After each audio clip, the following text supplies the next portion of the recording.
Hey! There we go. I was like, oh, how did I fix that? Oh. Let's see. How's everybody doing here today? I hope everybody is doing really well here today.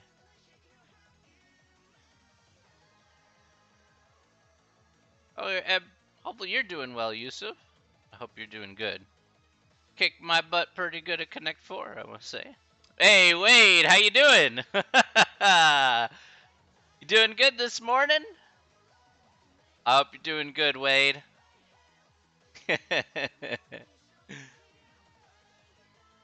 What a nice morning once again here. Oh boy. Woo! Ready to go. Had a nice weekend, rest and relaxing. There you go. I'm doing great, Wade. I'm doing absolutely wonderful. Absolutely wonderful. Hopefully you're doing good as well. Hopefully things have been good on your end. Chill weekend and the like. I got to play a lot of COD this weekend, so I guess I should be pretty happy about that. Got a lot more accomplished. So gotta stop being a little lazy, but you know, yeah. I guess that's always gonna be true.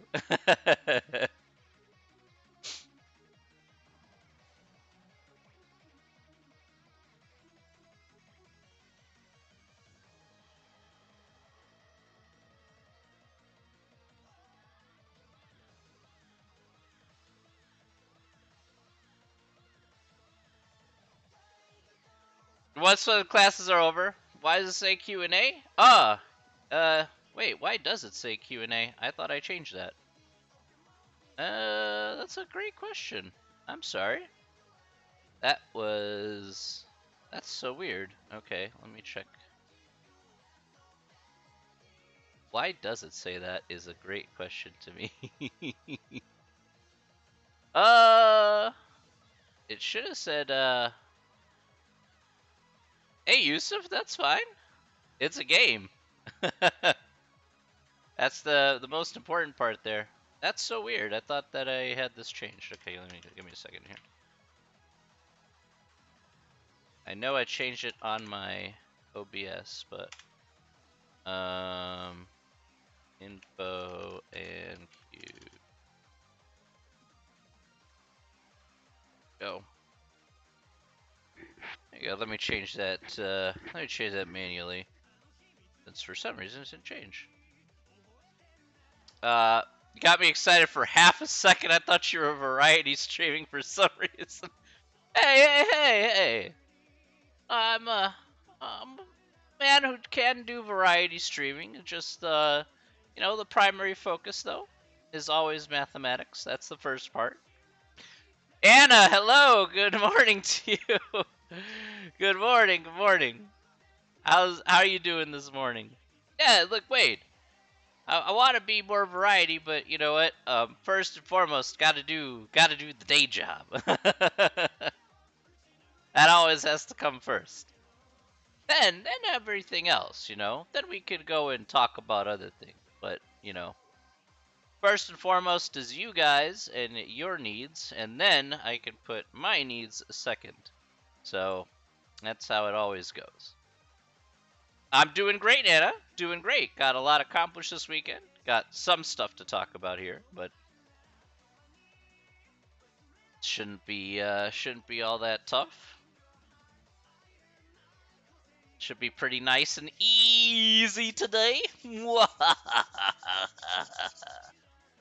I got evil things planned. I should stream some COD and stuff for the followers. You can watch me be terrible. A pure 500 player at COD.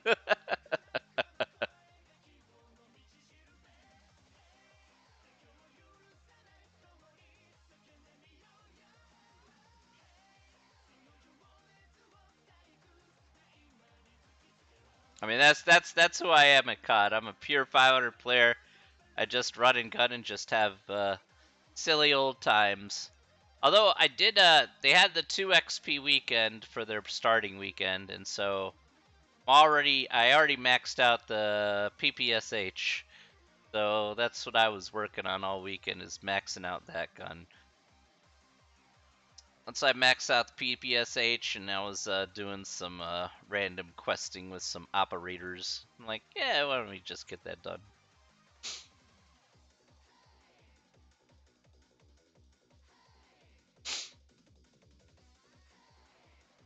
So hopefully it wasn't too bad.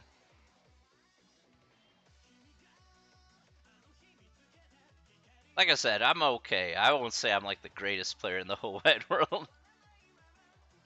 do any streamers stream D&D? That could be like your and friends things. Yeah, I think what is it? Man, Critical Role I know does streaming of D&D. Um, I'm pretty sure there's probably others that do stream D&D as well. That wouldn't be surprising to me at all. I mean, we just have a lot of fun, just kind of goofing around and stuff. Megan, good morning to you. Megan, good morning. Good morning. Yeah, I just sit and chill and just like, you know, I don't know. I just sit and chill. Actually, I think I could do this. Let's do that. Actually, I have to check the settings.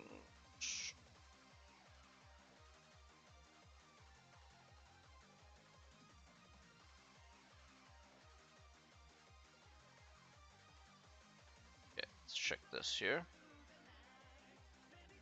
Oh, now you're updating again. Okay, fine, you can update. Wait, you told my friend about you, and now she wants me as a teacher. Oh no. Are you sure she's ready? She has to be mentally ready. Anybody who signs up for my class, they have to be mentally ready before they walk in the door. That's just how it is, you know.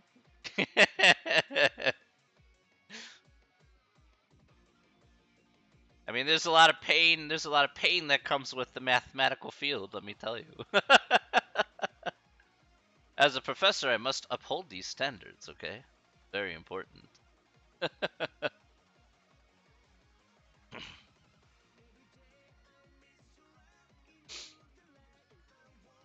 As soon as it turned on Twitch, she was hooked. Wow, I just had to mention I'm on Twitch.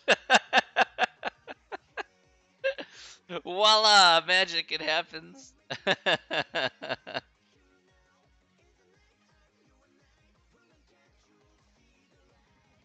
Did I change this over is the question. No, I did not. Okay. Need to change this over. Let's do this. There we go. Alright. That's better. Hey, Ellis! Ellis, my friend! There's a method to my madness, Ships. There's always a method. Let me tell you, it's mathematical in nature. Ellis, my dude! How are you doing, Ellis? Are you doing well? Thanks for the tourney the other day. That was pretty fun, my man.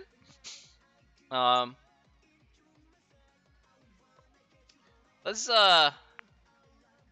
Let's do some racing, ladies and gentlemen. Let's do some marbles on stream. Yeah, we're gonna play some marbles. Why not? Let's play some marbles. You doing well? Excellent, Ellis. Are you gonna play some marbles with us? Because I would certainly love if you play some marbles. That would be amazing.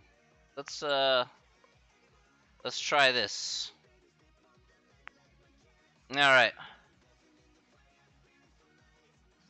Thanks for making it 2 hours long.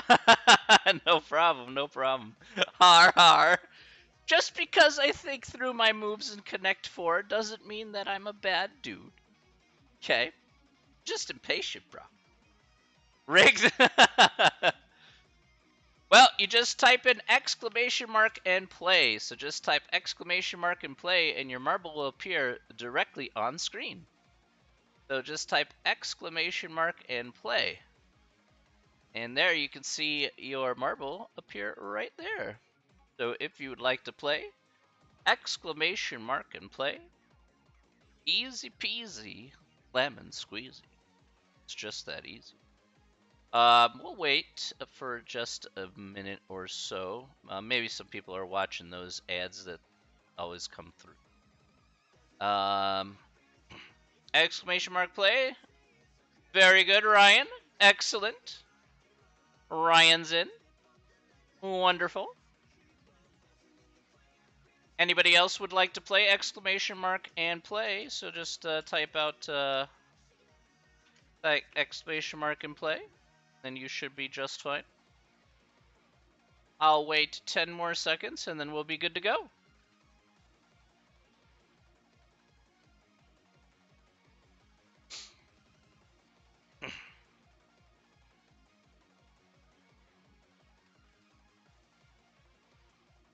You can use it on whatever I put down there.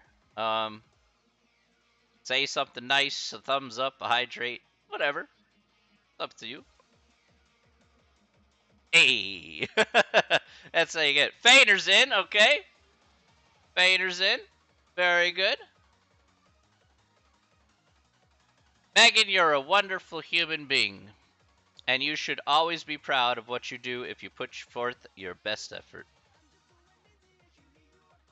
Wade says, ask a question. Ask away, my dude.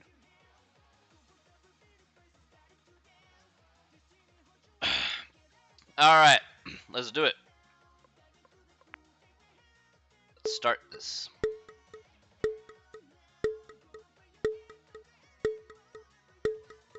Yes, it is. Last time I went to Japan was about 3 years ago, 2-3 years ago. So, alright, here we go. I am in dead last because I decided to stick around up top. So, I won't be in contention here. But let's see who is in contention here. We have Wade, Fainer, and Ellis. Wade, Fainer, and Ellis. Wade decided, I don't want to be on the map anymore. So Wade decided, nah, I'm out, bro. I'd be like, okay, that's fine. We have Ellis, Megan, and Fainer in the top 3. Ellis, look, I can't help it if your marble says I'm out, okay? Alright, I'm in dead last. We have Ryan, myself, and Anna is sitting in the bottom 3. But we have Ellis in first, Megan in second, Fainer in third. Alright, Ellis coming in around with the lead. Alright. Coming around the nice loop-de-loop there. Heading into the middle portion. Usually marbles get stuck here, but if he navigates through... Ooh, navigates through like a boss. There you go. Alright, Ellis going around the parking lot circles. Let's see if Ellis's marble can make it all the way through. Ellis taking a commanding lead. Fainer not far behind, though. Ellis going through those parking lot loops.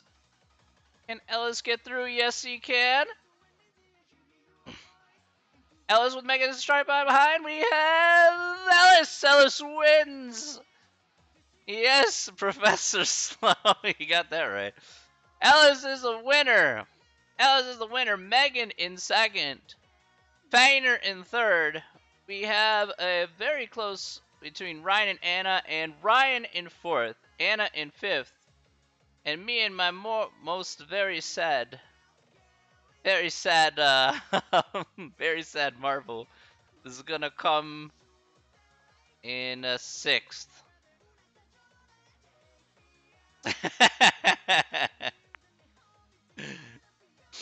All right. So, Wade, you gotta do better, my dude. You gotta, yes, indeed. Wade, you gotta do better. Wade, you gotta do better. Ziggy, good morning to you. Good morning. How you doing, Ziggy? You know, to be fair here, let's do another race. Okay, I think another race will be okay. So let's do a random race here.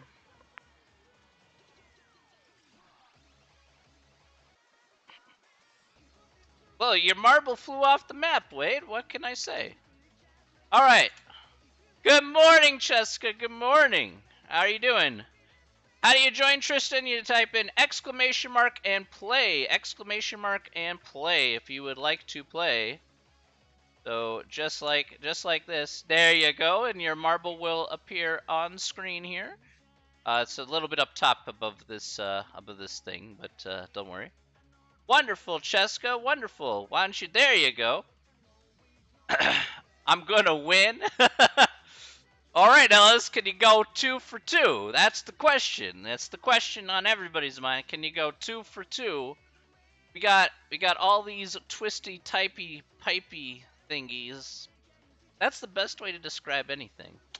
All right, but let's go ahead and give it a try, ladies and gentlemen.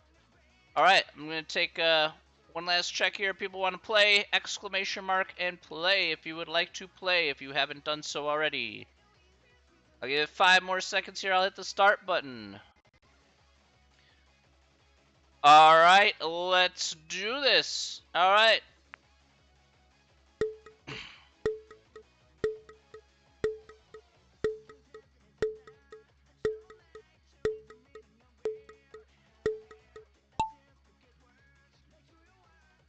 All right, everybody's up top here, so that's where all the marbles were. That's why you couldn't see them at first. All right. Let's see. Ellis and myself heading toward the funnels.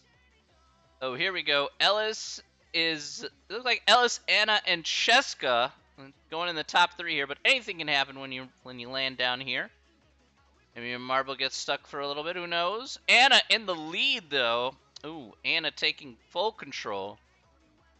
All right, but a long way to go here between here and the end of the level. All right, looks like we have a big old Chicago traffic jam here in the middle at the end here. We have Wade coming in behind with Tristan, and we have Megan. Okay, so there we go.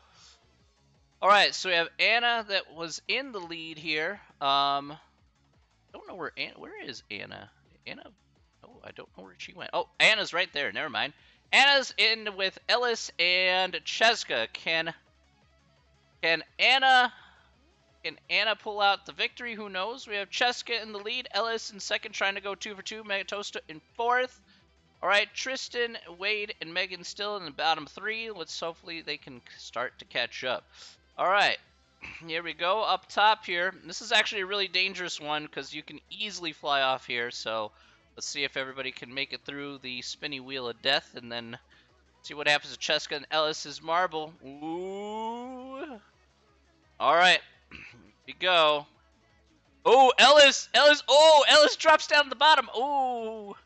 Ellis. Oh, actually, Ellis takes the lead. I should say Cheska takes it down the bottom. Ellis takes the lead. Ooh, look at this. And now he's going into the Globe of Doom. Let's see, how long will Ellis stick around in the Globe of Doom? Who knows? Other people are starting to catch up here. We have a 4-way tie in the back. We have Ziggy, Tristan, Wade, and it looks like we have... I think that's it. Thought I saw one more, but I guess not. We have Ellis and Cheska. Oh no! Cheska fell off the map! Oh no! And Ellis is gonna take 2 for 2! Holy smokes! Ellis got the luck today. I know, Cheska, you just fell off the map. Toaster takes second, Anna in third, Megan in fourth. Let's see, Fainer here should be in fifth, myself in sixth, Ryan right behind me in seventh, and let's see who's gonna make it to bottom 3. Tristan's still working his way through. We have Ziggy, Wade, and Tristan. As we timer's counting down here, Ziggy looks like he's gonna take 8th. Yes, okay, and Wade's gonna take 9th. And Tristan. Wow, that was very unfortunate, Cheska. Very unfortunate. I ain't gonna lie. And Ellis takes 2 for 2. Ellis is 2 for 2. Ellis knows how to win. Apparently, Ellis can just destroy people. That's how Ellis rolls. More first places than the Bears. Oh, that's so brutal. That's so brutal. Well, at least I don't have a New York Jets hat in the same row as the Green Bay Packers hat. That's all I gotta say. All right.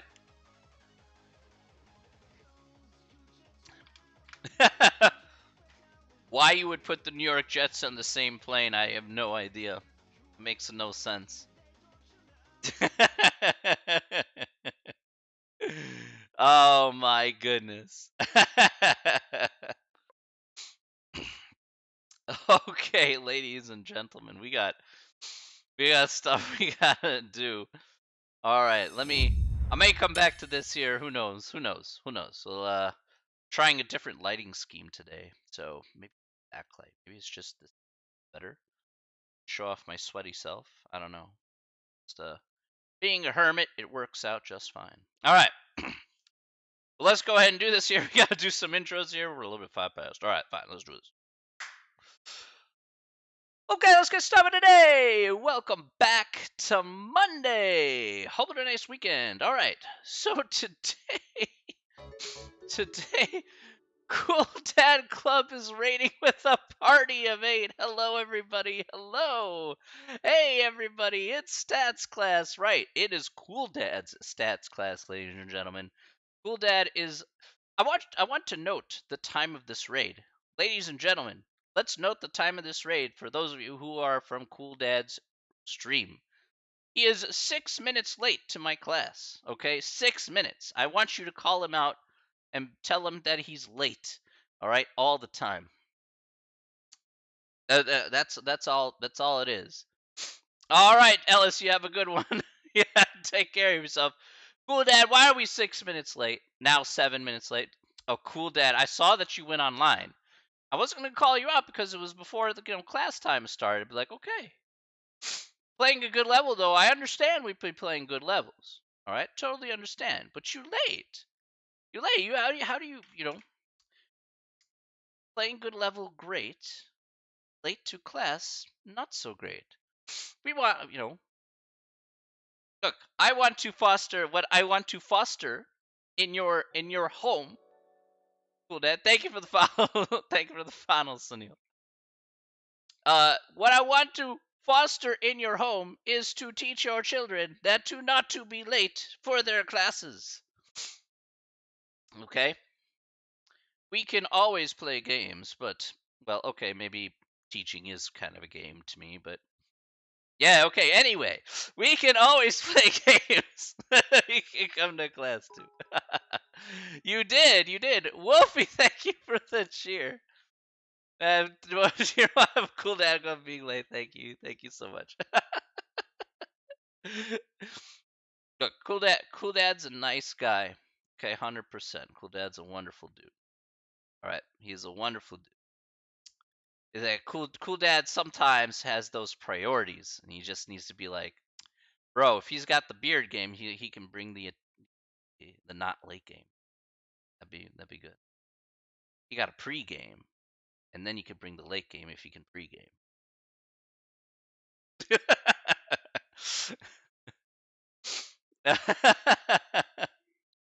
I'm just saying.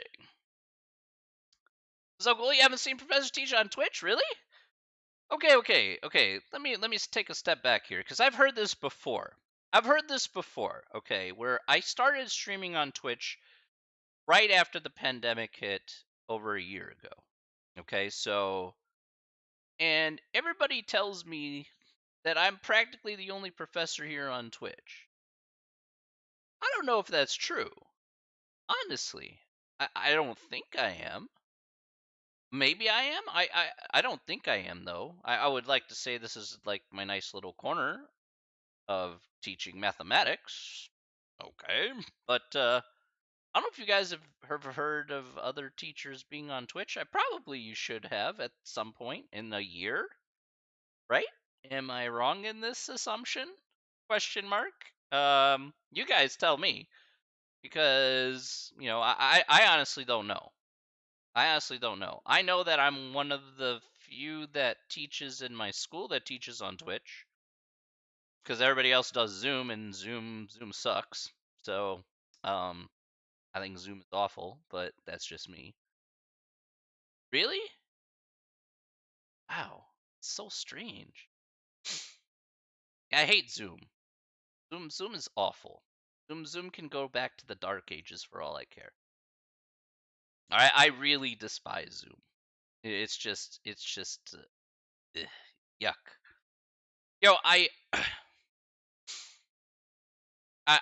I'm assuming that there are, right? I just don't know if I've heard of any others, but I'm saying that there probably is. I just don't know who, honestly speaking. But this is kind of like my little corner of the internet. I'm the only one that personally teaches on Twitch. That's fine. Maybe this is as cool as me. Yeah, Dr. K is like a therapist or psychologist. So Dr. K is doing like yeah, he's a psychologist. So hey, so he does something different. I'm actually doing academics here, whereas he has definitely an academic degree. He's a doctor after all. But thing is, he's doing something a little different than that.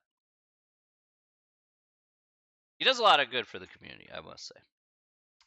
Um, okay. I'm just not as cool, bro. Okay.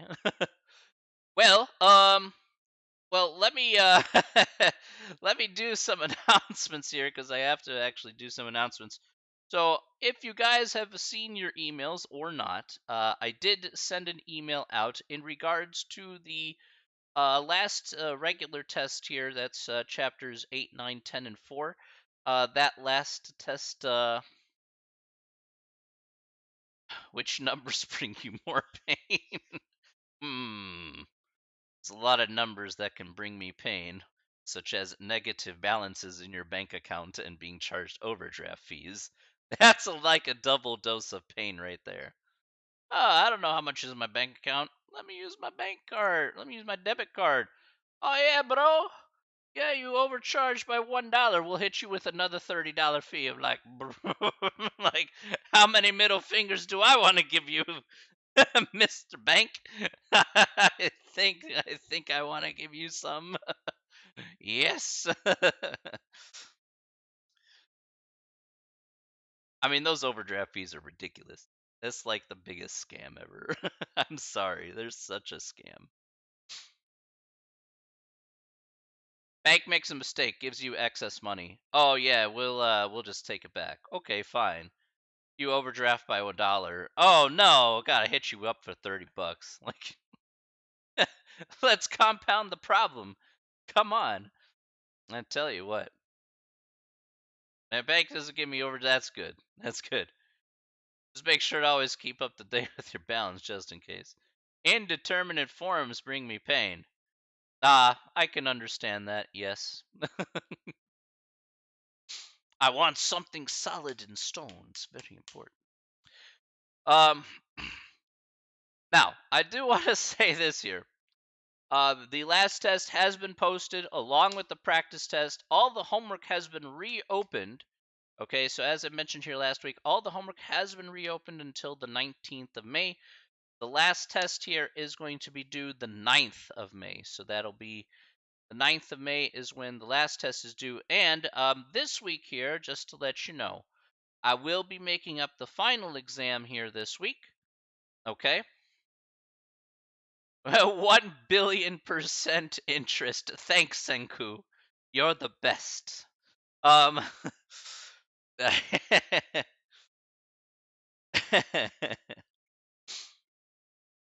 um, the yeah. So what was I saying? Yeah. So the final exam will be made up this week.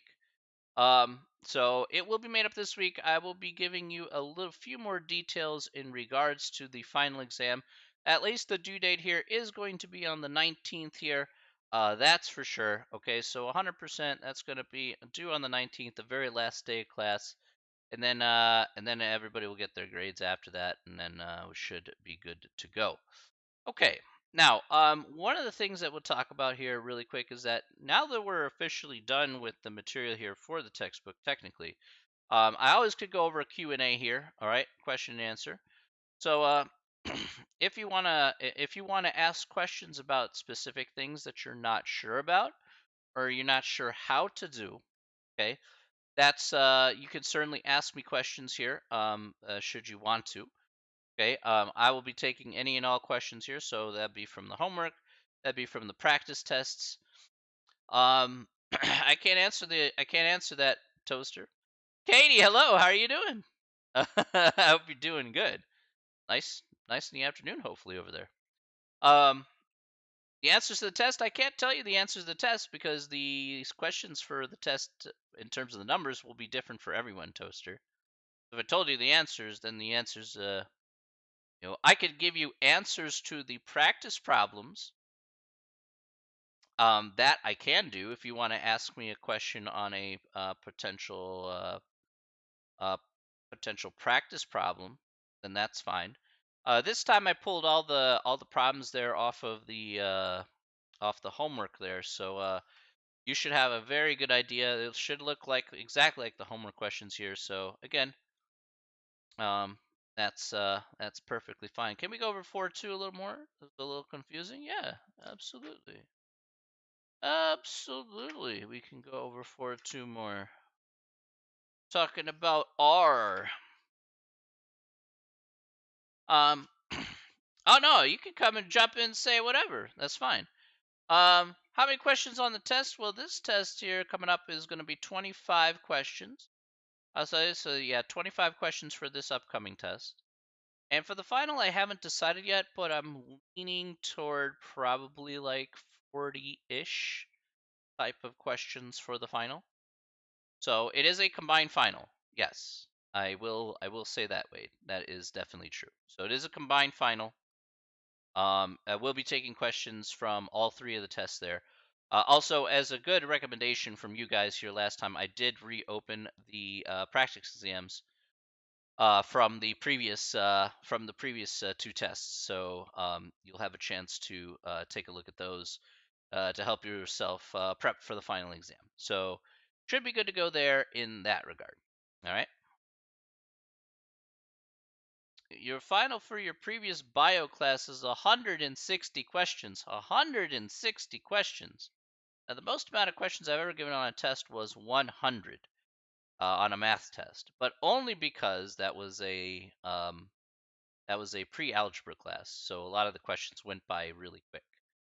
So understand that it was 100 questions, but some of them were like add, multiply, divide, questions that would go by in like a minute or so. So it was it's not as involved as say what we do in this course anyway. That's why it was like 100 questions. But I think 40 questions is probably the most I'll give here for this course, most likely. So because that's what I do is I take all the questions and then I kind of pare it down a bit. Oh, okay. Okay. No problem. I answered your question. Excellent, Ziggy. Sometimes I don't even realize what I'm doing. Actually, that's all the time. I don't know what I'm doing. Everybody says, "Oh, you know what you're doing?" I'm like, "I've been at this 20 years. I still don't know what I'm doing. I have no idea. Honestly speaking, I have no idea."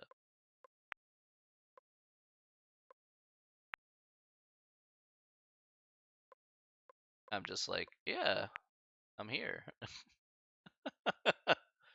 The mitochondria is the powerhouse of the cell. It's located in the cytoplasm because the cytoplasm covers the entire cell. Let's talk about the nucleus. Inside the nucleus, we have the RNA. The RNA transforms is the building blocks of the proteins and makes the DNA and does all that stuff. I was never good at bio, folks, by the way. So don't expect me to know a lot about biology. This is the esophagus. When you ingest food, the esophagus goes straight down to your stomach. Oh my god. This is the Krebs cycle. The Krebs cycle talks about how we can produce sugar within our own system. The Krebs cycle. Yes.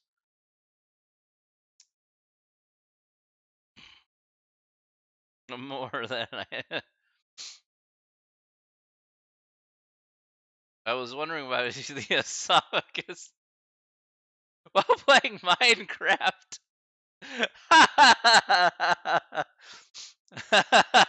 Fair enough, granted. Yeah, I know how DNA made the RNA and how ribosomes went into the nucleus or nucleosis. How the DNA was copied to recreate, yeah. Mitosis and meiosis. How to read blood pressure. Yeah, there's like 7 different steps. I remember from high school, if you had to read blood pressure, there's like 7 different steps to read blood pressure, and if you're trying to do it manually without the electronic stuff. I hate meiosis. I mean, to be fair, I guess so. I remember the word. I forgot what it meant. I mean, I haven't done bio in forever. All I know is it's bio. Will be given general formulas for the exam, like 9192. Yeah, so those 9192 there, Kristen. To be fair, you don't need to know those general formulas per se, or if you want to, you can just write them down on a separate sheet of paper. Those. I remember what you're talking about here is like finding the sample size. I don't think I put a question in regards to the sample size on this exam, so I think that I put it as just a. I think I just put it as regular confidence interval question. Hay fever, it sucks. Boo. Oh man, I hate hay fever so bad. But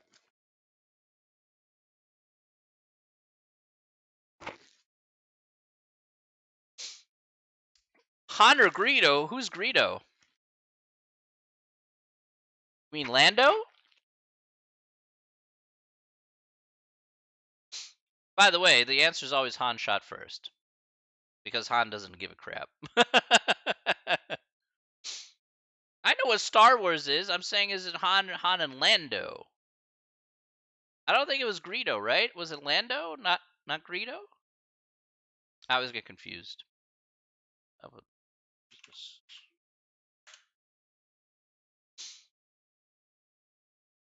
Jabba the Hutt. About Pizza the Hutt. Pizza the Hutt. Oh, was it? Okay. Well, Han shot first. That's always true. All right. Han shot first. That's always true. That's always true. All right. Let me go to the big board here because I would promise that I have to find this R here. Okay. So I brought up the page here, Megan, just for you. Okay, so let's go over how to find R here. Okay, so you should have that set in your calculator to turn your diagnostics on. But let's go back to the calculator here for just a moment. All right. So, Baby Yoda shot first. I mean, technically, if you want to know who shot first, it was always the stormtroopers. That's it.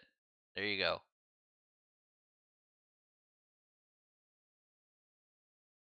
Or should I say the clones of Boba Fett, the real stormtroopers.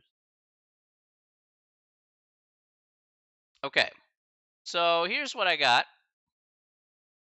All right, so I'm gonna use an example here. I'm gonna use a different example here. So let me go ahead and use this example here, number 11, with the bigger numbers.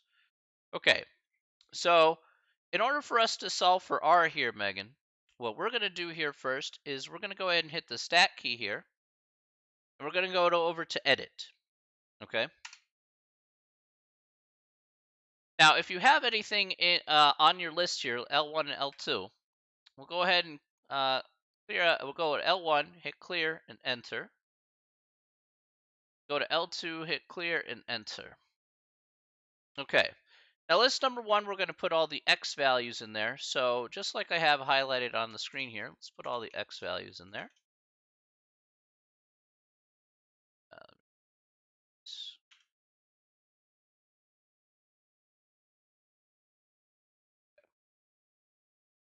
Now, we'll go to list number 2 here.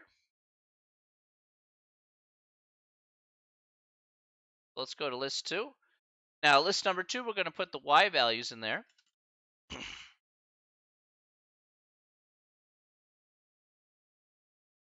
All right. All right, so Megan, just let me know when you have all your numbers entered in for list 1 and list 2. Okay?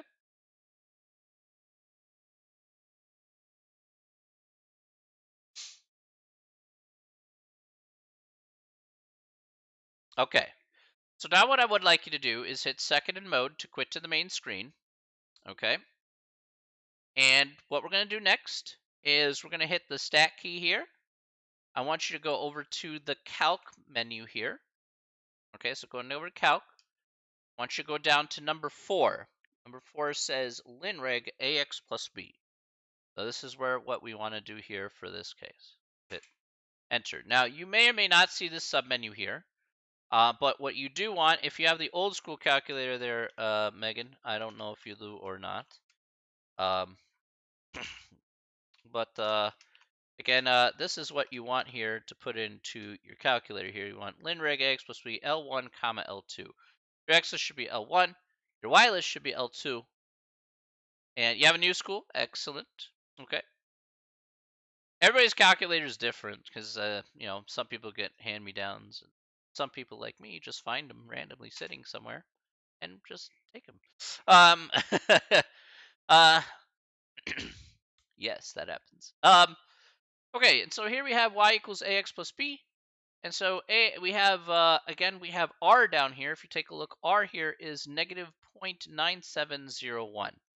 So that's what you should see on the bottom of your screen. You should see this r at the very bottom. Do you see that on the bottom of your screen?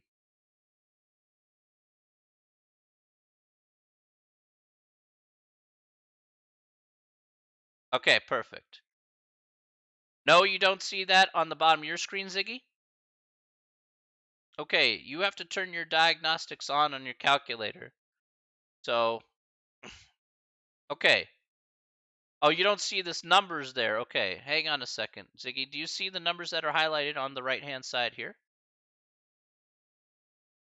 So we have 20, 30, 40, 50, 60. Did you also, Ziggy, did you clear out your lists before you entered in your numbers? So you should have, again, okay. Let me show this off here, Ziggy, so that make sure we don't mess this up for the examples for the test and stuff. So always got to cover our bases. So L1 should have 20, 30, 40, 50, and 60. And list number 2 here should have 100, 95, 91, 83, and 70 here, respectively. Okay, make sure that, all right, Ziggy, one of the things last time is we had bad lists. So this should be list 1 and this should be list 2. We should have L1 and L2. I should not see you hitting the delete key on these when you highlight them. You should be hitting the clear key and hitting enter. I'm hoping that you're doing that here, because that's where you're going to run into trouble. So,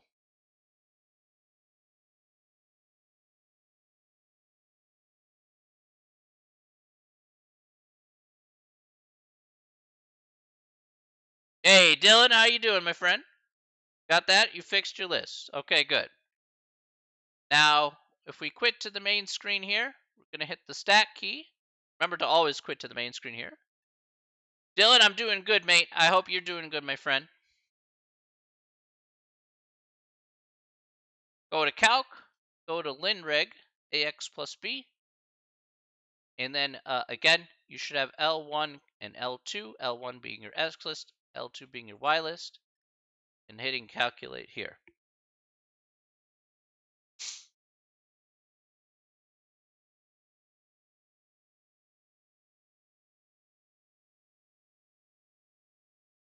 And that should hopefully fix that problem there.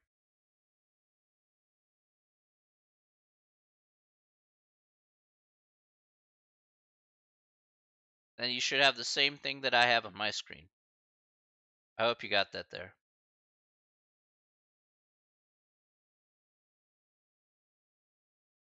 Let me know, Ziggy.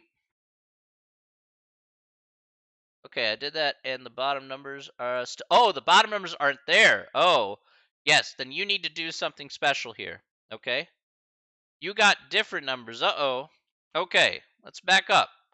Go back to your list, Kristen, and make sure it's the same list, same numbers that you see there on list. Oh, no R value. Okay. All right, both of you. All right, you probably did a hard reset or swapped out your batteries, whatever the case may be. Let's go ahead and go through this again. In case if you don't see the bottom two values here of r squared and r, let's say they don't show up on your screen. All right, what we need to do is make them show up on our screen. So in order for us to do that, we're going to hit the second key and we're going to hit the 0 key. So the second key and the 0 key will take us to our catalog. Okay, so this is the only way that you can do this, by the way. So, and if you hard reset, or again, if you swap your batteries, you're going to have to do this again. But you should only need to do this once, if anything outside of that. So we're going to scroll down to the D section here. And we're going to scroll down to diagnostic on. All right, so let's go to diagnostic on. All right, and hit enter on diagnostic on, and then hit enter again on diagnostic on, and it should say done. And make sure Ziggy has that, make sure Kristen has that on their calculator.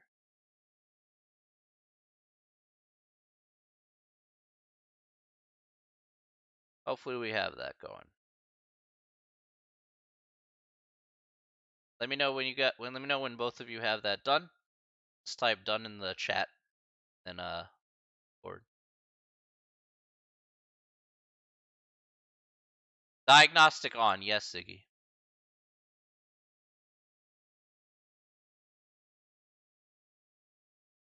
Kristen, how about you?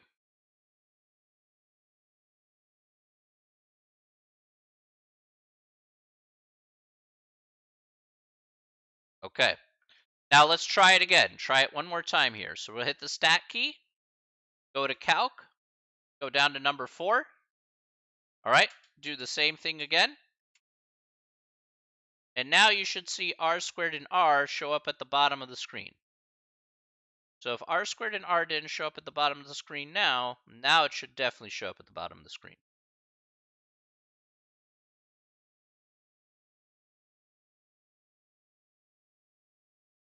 Ah, I see. Yeah, so if you did reset your calculator, then yeah, you have to do it again, Kristen. So now you should see exactly what I have on my screen there.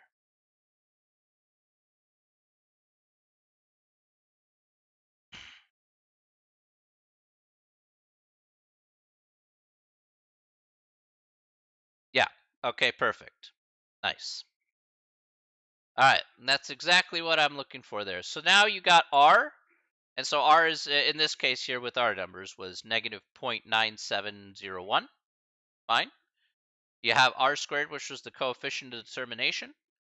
That's going to be 0.9412. And then these two guys here are your, again, line of best fit. So to kind of go back to Megan's question here at the very beginning, kind of like what are all these numbers representing? Again, a lot of these numbers here represent different sections of chapter 4. A and B reflect the line of best fit. Again, A would be like your M, your slope. B would like be your y-intercept. Again, you have your correlation coefficient R that we've talked about here, and your coefficient of determination right here. Again, with a negative 0.97, that would be a negative correlation, strong negative correlation, pardon me. And then there you go. You put 2 and 2 together, and you got yourself a winner. So that isn't too bad. It is what it is.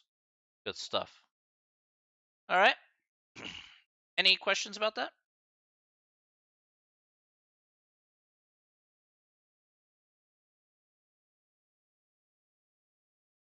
So hopefully that clears up a lot of the things that, again, if you want to find residuals there as well, Megan, just take the X value and put it into the line of best fit. So yeah, just make sure to come back, use this video, or again, using the video replay for chapter 4. I do go through this process again. So just in case, if you need to reset your calculator, hard reset your calculator, pardon me, or you need to swap out your batteries, all right, be sure you note the process to turning your diagnostics on again. I mean, honestly, I don't think you should have to because I don't think that'll come up again. But just in case, at least you'll have that as a video proof or a video archive. I've posted all the videos and put them up on the playlists on YouTube, so it's up there. and you can go ahead and check out the archive on YouTube. Or I know they're still up here, but they'll only be up here for like 2 weeks. Go away. So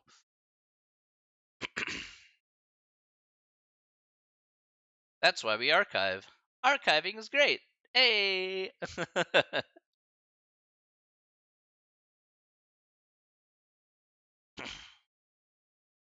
Today's first day of Twitch has been working correctly. It hasn't been for the past few days, which is why I wasn't here. Oh, okay. That's kind of weird. Are you on your phone or are you on your computer there, Ziggy?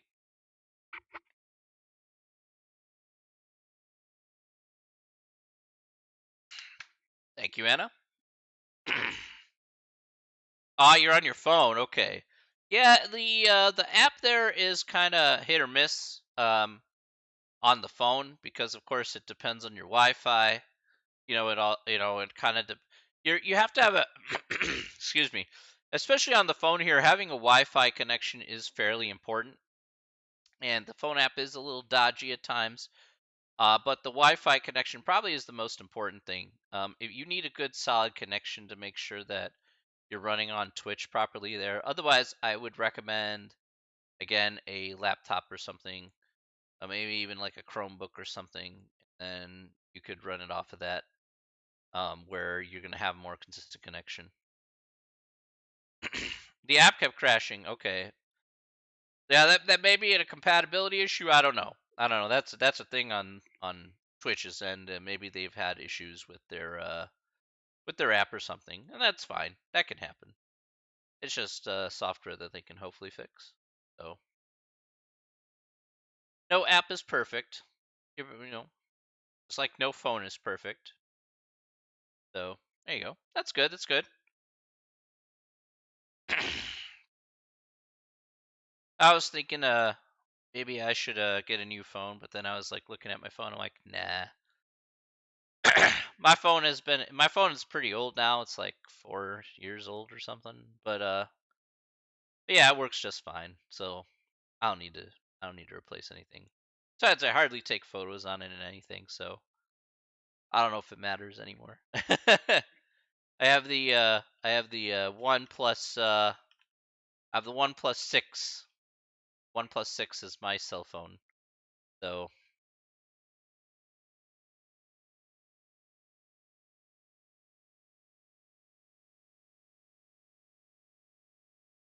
when I got it, the phone was pretty decent price. It was like 520. So pretty decent. I can't complain. You have the X Plus. Is that the iPhone?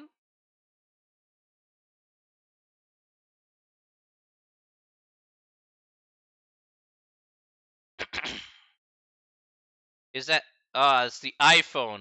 Oh, I'm so sorry, Ziggy. That may be the issue there. Yeah. I'm so sorry you have an iPhone.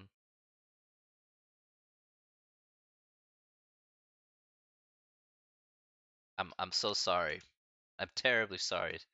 A lot of sadness when we talk about iPhones on this channel. Lots of sadness. And the iPhone has a lot of nice things on it, but it would probably be one of the last phones I would ever buy. So, mind you, Apple products are probably the last things I would probably want to buy now. So, that's what I think anyway. What's wrong with iPhones? Okay, okay. Let me at least expand on this here. There's nothing wrong with iPhones per se. I mean, they have a nice OS to it. It has great functions. Everything you can want in an iPhone, the cameras, whatever, fine, works great. I'm not gonna criticize the functionality of the phone. It does exactly what you're supposed to do. The issue that I have is on the back end of the phone. And that is going to be in regards to how Apple conducts their business practices. I'm not a fan of the planned obsolescence of business practice. So, let's say, for example, you have your iPhone, right? Or, maybe a MacBook or whatever. let's say on the iPhone, let's say you accidentally drop it and you crack the screen, okay? A very common occurrence with any cell phone, really. You go to the Genius Bar, you go to the phone, you go to the store, you say, "Hey, I got a cracked screen on my cell phone." What do they come back and tell you? They come and tell you, "Oh yeah, that's going to cost you 400, 500 bucks to fix." Now let's be honest here. Fixing a cracked screen on a phone does not cost 400 to 500 bucks. Not even close. So what's the purpose of ridiculously overcharging you? It's to basically pressure you to buying a new phone and essentially spending more money than what you wanted to in order to upgrade to their newest version. Okay, you always have to have the newest phone. Okay, when in reality, you didn't need to have the newest phone. You just needed to have a phone that was functional. All right, so I'm not about to spend an extra $1,000 on another iPhone. Why would I want to do that? That's crazy, right? I don't want to do that whatsoever. So, it's the same thing with a MacBook. If they're not going to cover costs for like something that could be brand new, you know, that's what it is. Um, but then just get a nice case. A nice case doesn't solve the problem. Just because you prevented a cracked screen by getting a nice case doesn't solve the problem. Is if something goes wrong, you still have to make your way over to the Apple store, and you're still basically put here, Megan, you are forced to go to the Apple store to fix any Apple proprietary product. That is the problem. Okay? That's the biggest problem, is that you are forced to go to that store. You have to go to the Apple store to get your Apple product fixed. You cannot go to a third party vendor to go get your Apple product fixed because they have safeguards and protections in the phone that'll basically void your warranty if you were to go to a third party vendor that would charge you maybe one third of the cost. And that's the problem that I have. This is what you call planned obsolescence, when you basically force people to essentially upgrade to the newest version, even if it is not completely necessary. You may have a MacBook and it may work like crap now, but the fact that the MacBook is old means it has outlived its usefulness. At least it was useful up to that point. Like I said, aesthetically pleasing, great, but I can't go along with planned obsolescence. That's why I have an Android. That's why I have a phone that if I wanted to, I could go to a third party vendor and get my phone fixed for a fraction of the cost. And I don't have to really worry about that whatsoever. Whereas with Apple products, I have to go through Apple and only Apple, and I'm not about to do that. I'm not about to get taken to the cleaners because of something that I understand you proprietarily own whatever copyrights or whatever, but it doesn't matter. I'm not about to do that. I'm not about to do that. I'm not about to get ripped off. So that's why I don't get Apple products, because that's exactly what's going to happen. And basically that's how they make their money. They just basically force you to continue to buy. Remember, Apple got sued and lost, and they got fined because the fact that they were slowing down iPhones on purpose. Okay, they were intentionally making iOS slower on purpose on their older phones so they can force you to buy the newer iPhones. They have been fined and they have been found guilty of doing that before. So let's not forget that that has happened. So there is precedent to say that Apple is not working in your best interests. So I am not going to buy an Apple product because of that fact.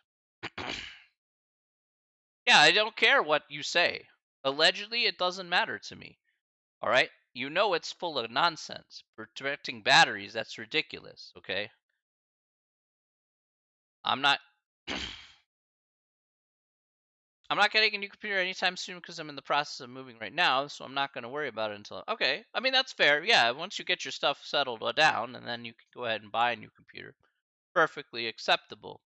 But I would consider, like Ziggy, I would consider building your own box. Like make your own computer if you can put it together. It's not too hard to do once you're able to knowing how to put it together. I put together my box, and obviously it was worth a sum of money, but you can put together a cheap box, and you can still get good functionality out of it. You know,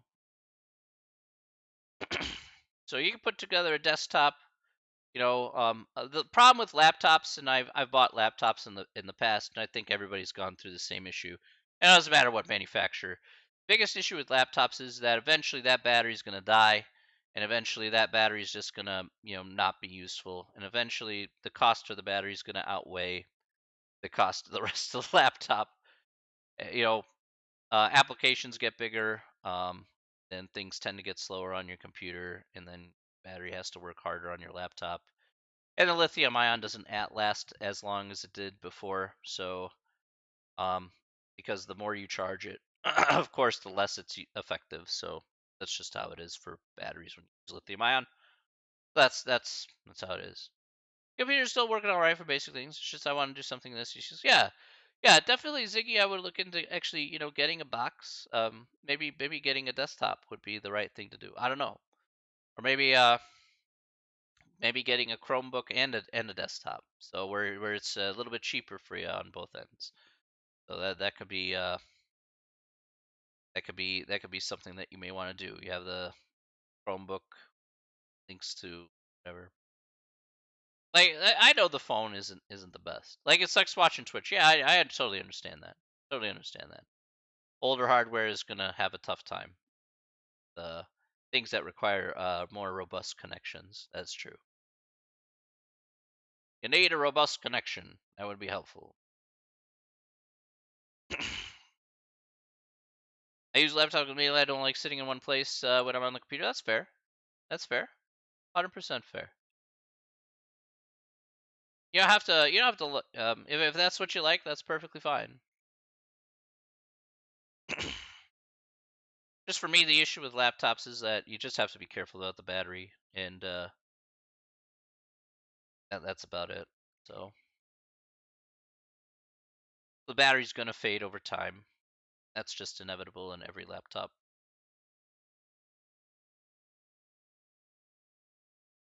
And your computer's gonna be slow. I still have a laptop from. Oh man, I still have my. Let's see. I still have a Samsung laptop from way back in the day. Well, actually, maybe I can.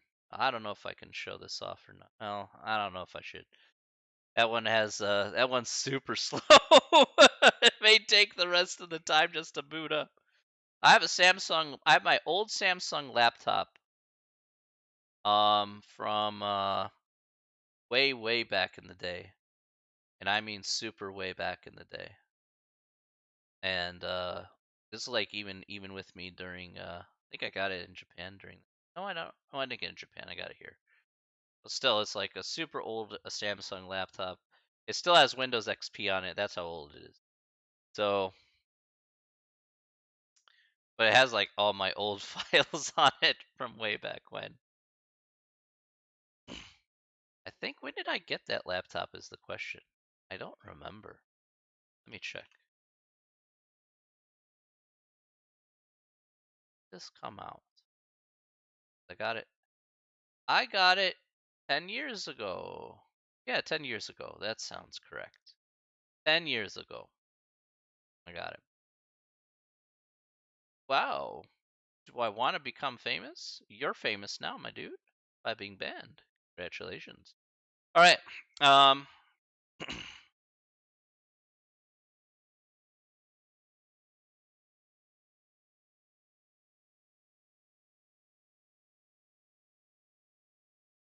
I hate those things. Lousy bots. Anyway, so that's about computers there, about my philosophy regarding computers. At least that's how I feel about computers. I think you go with whatever you like. Those are my reasons about why I don't buy Apple products. My first computer, admittingly, was an Apple IIe and a Performa. That's when they were doing their Macintosh computers and whatnot. But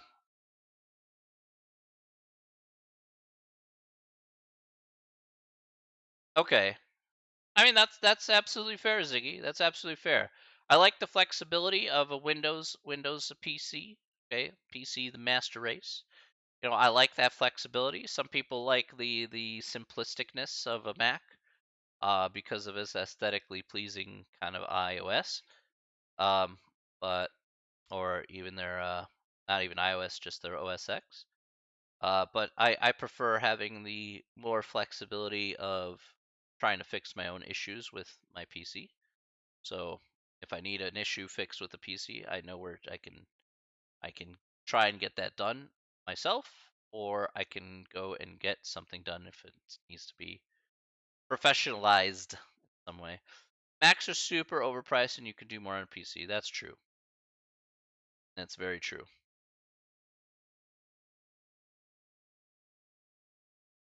You can get a lot done on a PC.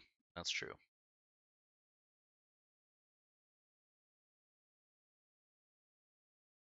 Phage says, "Ask a question." Go ahead, my dude. Ask away. You guys, this is like a question for you guys. It's like a that's why I put a Q&A, because this is like a lot of stuff there.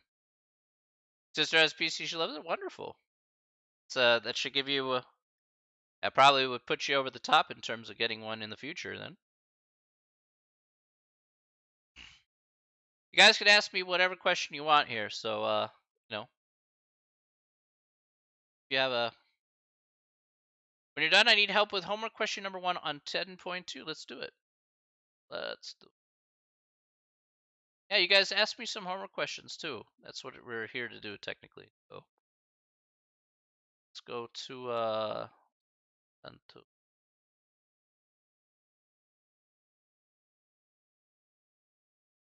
All right.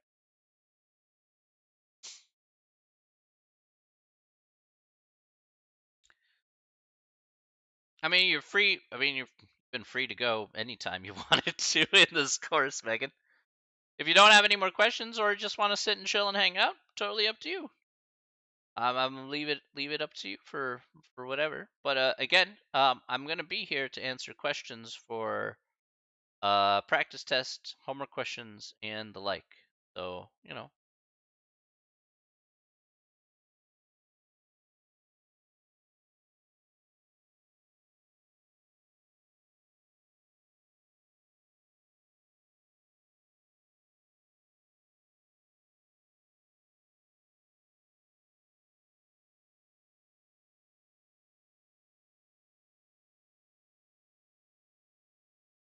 Okay, let's take a look here. So, according to a certain government agency for a large country, the proportion of actually, let me make this smaller here.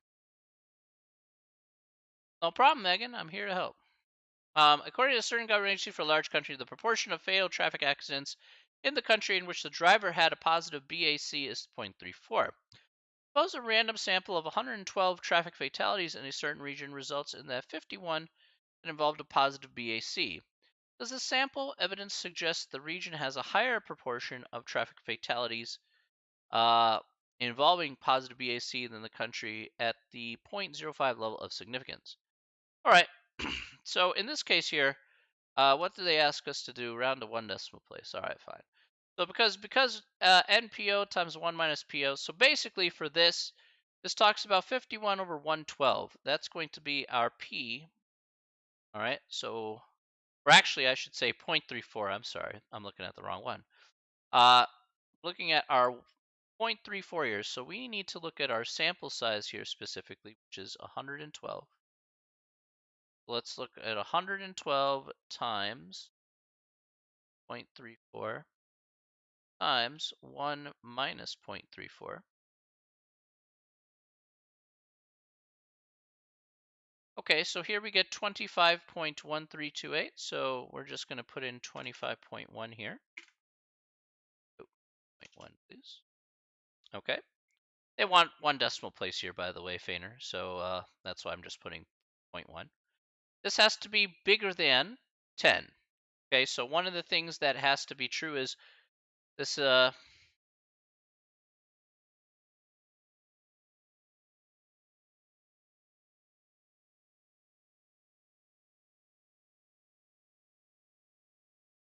So essentially, the sample size is less than 5% of the population. So there's a couple of assumptions that you have to make here, Feiner. Number one, you have to have NP times 1 minus P has to be bigger than 10, and the sample size has to be less than or equal to 5% of the population size, which is clear. You have a pretty large country here. So 112 would be certainly less than 5%. And the sample is going to be given as to be random. So is given random here because it says suppose a random sample of 112 traffic fatalities. Okay.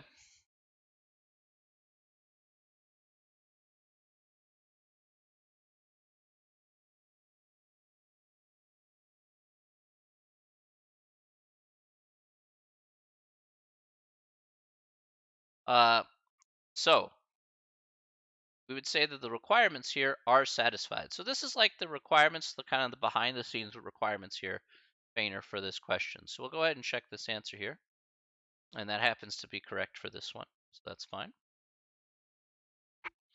All right.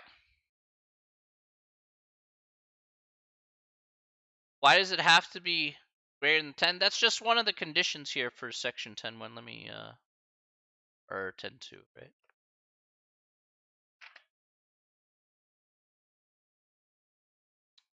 Once again.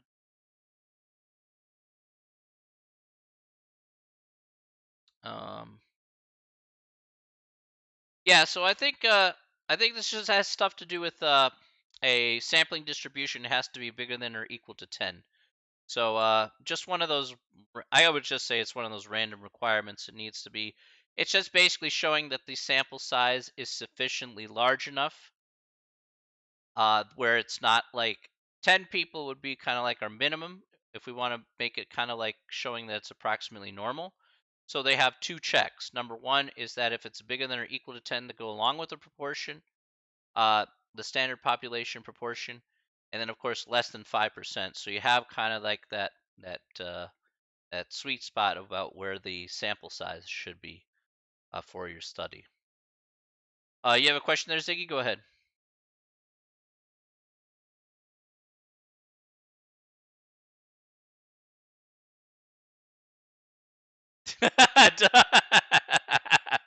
Don't make me ban you. Don't make me ban you, Ziggy. I know, I know. You can say that. That's perfectly fine.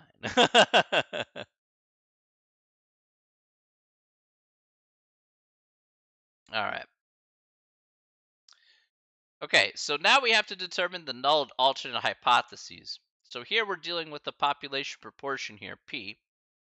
And P here has to be, again, I want to say this is going to be equal to 0.34. That's going to be our null hypothesis here, Feiner, for that. Again, because that's our population proportion here, 0.34 according to the problem. Now, the next part here is the alternate hypothesis, which is H1. And that is saying P, we say, is the region show us as a higher proportion of traffic fatalities? So this is going to be bigger than, and then again, keeping the same number here of 0.34. Okay, and so that's what we're going to have here for the null and alternate hypothesis. Let's check our answer here, and that's correct. All right. Now, the next part here talks about finding the test stat. Okay, so finding the test stat here in this instance, what we're going to need to do is use a test on the calculator here in order to find our test stat. Let's go ahead and do that right now. So here, we're going to go over to tests, and we're going to go down to one prop z-test, which is number 5. Let's go to one prop z-test here. And here we're just going to put in the numbers that we have been given from before. So again, our P here is going to be 0.34. X here is going to be 51, because that's how many resulted in positive BAC. Next we have 112. And our proposition here is going to be, we have a right tail test here, again, a bigger than case. Again, two tail, left tail, right tail. So we want to cover the right tail case. And then we'll go down to calculate and hit enter. Okay. And here we have our z-score here. Our test stat, I should say, a z-score, same thing in this case. So that's this first one here. So we have 2.58. Again, 2 decimal places, that's what they want here. So just I know it's a little random about how many decimal places they want. I know I usually go 4, but they want to, so we're just going to roll with whatever they want. But 2.58 here. Okay, and we got that perfectly fine. We also have the p-value here that we found simultaneously. That's 0.005. Since it says round to 3 decimal places. I hate when they do this. Round to 2, round to 3, round to 4, round to 7. Like, okay. Why you gotta be random like that, bro? Alright, let's check the answer for this. And that's correct. Okay, any questions about that part there, Feiner? I hope that made sense about how we could find the test stat and the p-value there. Any questions about that?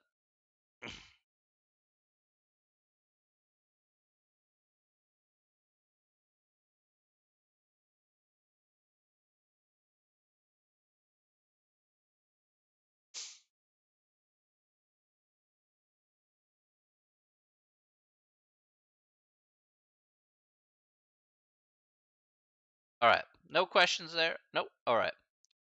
So let's go to the last part here then, and that says let's choose the conclusion for this hypothesis test. So again, it always goes as if the p-value is less than the level of significance.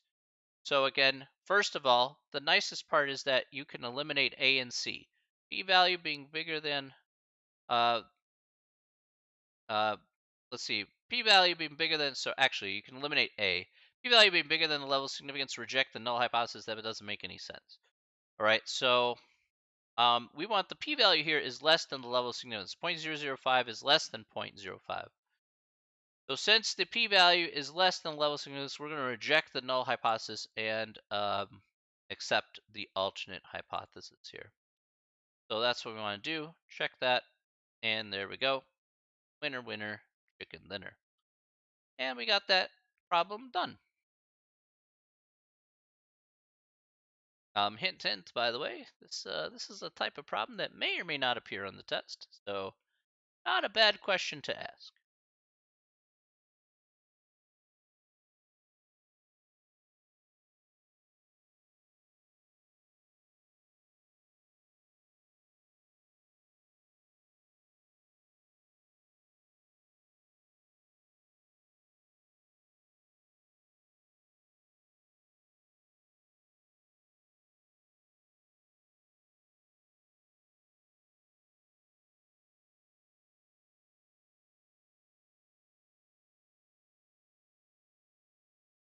Any questions about that? Hopefully that made sense.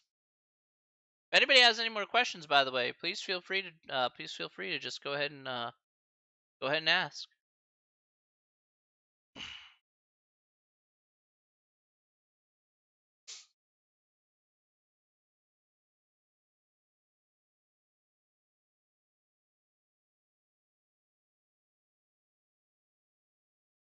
Anybody has any more questions?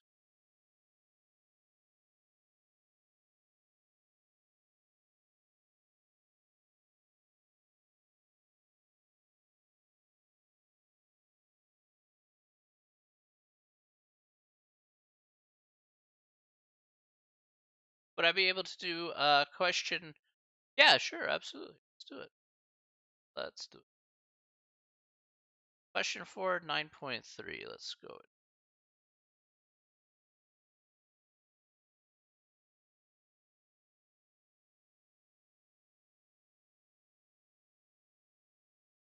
Alrighty. It's over here. All right. In a survey of 1,005 adults, a polling agency asked, when you retire, do you think you'll have enough money to live comfortably or not? Of the 1,005 surveyed, 524 stated that they were worried about having enough money to live comfortably in retirement. All right, construct a 90% confidence interval for the proportion of adults who were worried about having enough money to live comfortably in retirement. Okay, so for this one here, this one's a pretty straight. This one is a little bit straightforward here, Cheska, but it's not so hard to do. Let's take a look at that. the key here in this case to kind of get the right answer is going to be, again, you're given a proportion of people that stated that they were, again, in this case here, like saying not comfortable having enough money in retirement. So we're given a proportion here, specifically a proportion. So let's take a look here at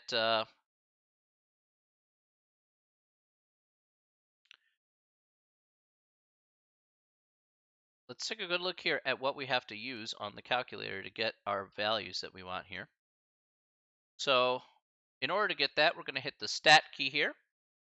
We're going to scroll over to tests, and we're going to go down to I think, yeah, it's down here. We're going to go down to letter A here. Okay, so letter A says one prop z int. So one prop z int here. I want to be sure that that was the correct one. I think it is. It's just, yeah, that's correct. Okay, good. So we want to go down one prop z int, int representing interval. We have our x here, which is 524, our n here, which is 1005, and our confidence level here, which is 90% or 0.90. And then we're going to go ahead and hit calculate. All right, now let's see how many decimal places we need for this guy, because there we can see the thing. So round to 3 decimal places. Okay. So we could say there is a 90% confidence that the true proportion between worried adults is between, and it looks like 3 decimal places, so 0.495 and 0.547. So I think that's going to be it here. Yes, perfect. And that's how we can go ahead and solve 9.3, number 4. Now you may have different numbers there, Cheska, but if it's in the same vein, that's exactly how you can go ahead and work that out.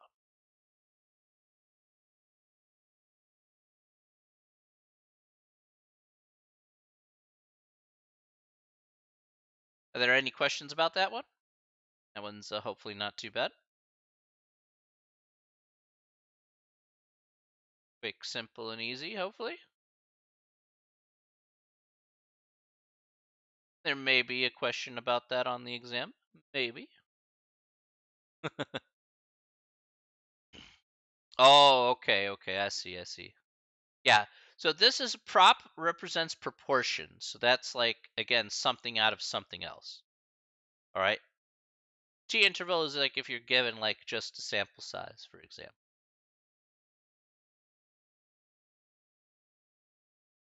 So if we go to T interval here really quick. Yeah, so that's going to have like a list of stats or again a mean and a standard deviation or something like that. They're kind of two different things there going on in that case. Proportion is just proportion, so should be easy peasy. Should we use prop zint for 9.2 as well? I finished the homework by using the formula. So for 9.2 here specifically, in that case, 9.2 deals with the t interval because that one, okay, so the difference in 9.1, 9.2 is 9.1 gives you a proportion. So this gives you specifically, says, oh, okay, so that's where you use the one prop zint there, Kristen, to be fair. All right, so you're like saying, okay, I've said X amount of people said yes to my question out of out of this amount of people that I asked the question to. Okay, fine. It is what it is.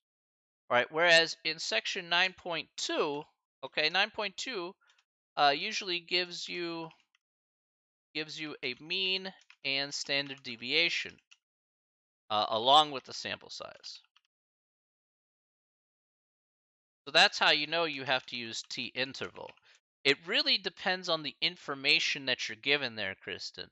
So look at the information that you're given there in the problem, right? And then that will tell you which function that you'll need to use in order to find that proper interval.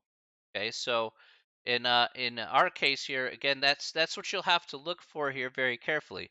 Look at the given information, and then it will tell you pretty much which path that you kind of have to go down. Whether you go down the T interval path or you go down the one prop Z int path, it just depends. Okay, so the given information here is always the most important thing.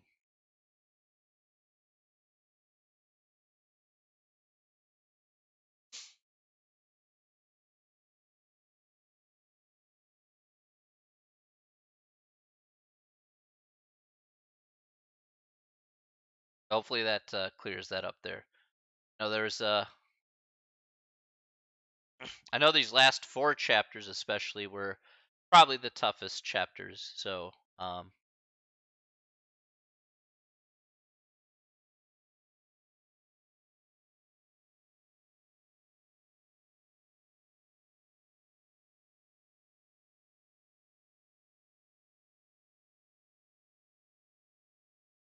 any more questions? Any more questions you guys have? Ask me whatever. It's fine. No problem.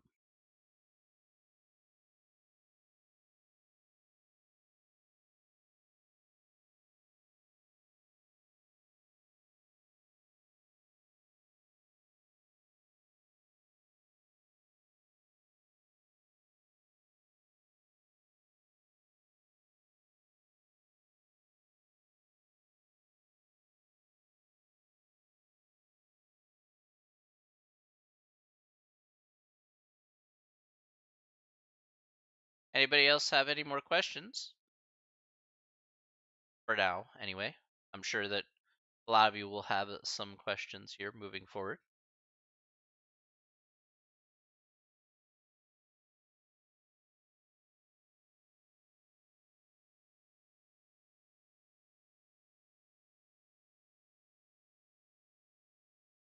Okay, fine.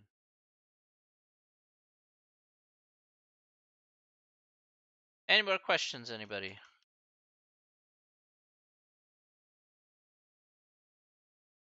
Alrighty.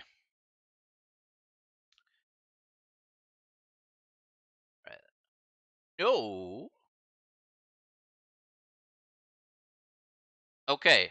I know you guys are still working through the homework, and if you're going to work through the practice test as well, of course, please be sure to ask me about questions from the practice exam. All right. Again, the from the practice exam should look fairly familiar. So shouldn't be all that tough to do, in all honesty. So,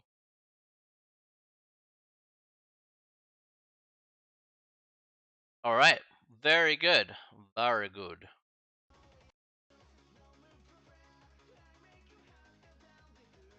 Excellent. Excellent. Excellent. All right. Well, ladies and gentlemen, I'm going to be here for another, what, hour or so? Hour and a half, probably. So, there'll be some other people heading in for my 12:30 class. But if you have any more questions, you know exactly where to find me here. I'm not going anywhere here for quite a while. Technically, we have like 3 more weeks of class after this week, so yeah, we got lots of time to kind of burn and then basically kind of answer any and everything under the sun. But if you have something fun that you would like to do here on stream, I'll be more than happy to do that as well. All right, so I'm open to different things. That's for sure. I'm open to different things to do here on stream for these last remaining set of weeks. I'm not sure what to do, to be honest, outside of just talking about math stuff, but I'm sure I could probably think of something, maybe. I'll think of something, yeah. Maybe one of these days I'll do a IRL stream where I go to the grocery store, buy some cheese. I don't know.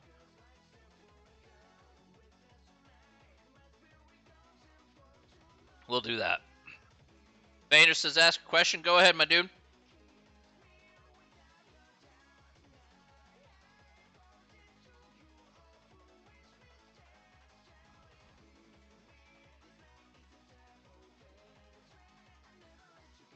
Go ahead and ask a question. Ask away.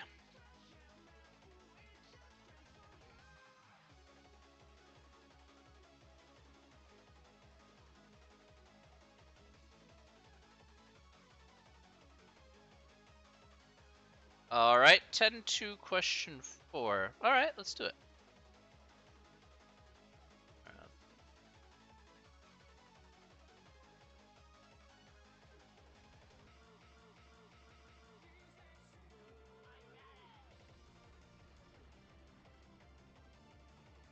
Let's go here.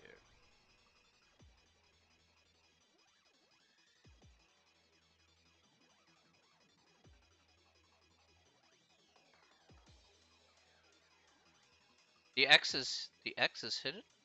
Oh, yeah. Sorry about that. Oh yeah, that'd be true. Hang on. That was number 4. Okay.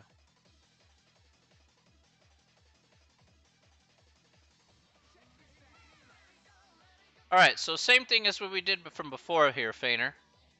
According to the polling organization, 23% of voters adults consider them to be liberal. Survey has 200 responses to political philosophy, conservative, liberal, moderate. Treat the results as random sample. Okay. They suggest the proportion is higher. Okay. So once again, we got to do the same thing here. Again, we have 23%. All right. So we have 23% here. So we have 0.23. Oh, we have the sample size first. Sorry. Over here. Put it over here. So we have 200 times 0.23 times 1 minus 0.23. We get 35.42. So 35.4. Bigger than 10.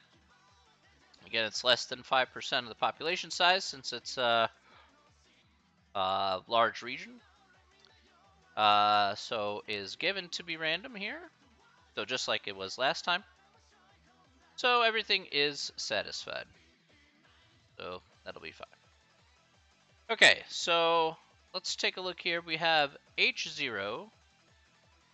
All right, so we have the null hypothesis here. So we have, in this case, we have the, what we got here? I want to say, well, we're not dealing with mean here, or standard deviation, so yes, proportion. So its proportion is going to be equal to 0.23. Okay. And we have this proportion here is larger than 0.23, so that's fine. So that's perfectly fine. All right, so you probably got to this point here. All right, so let's do this again for 10-2. All right, so in this case here, we're going to do another hypothesis test. Again, let's do it. Let's do, again, hit the stat key here. Go over to calc.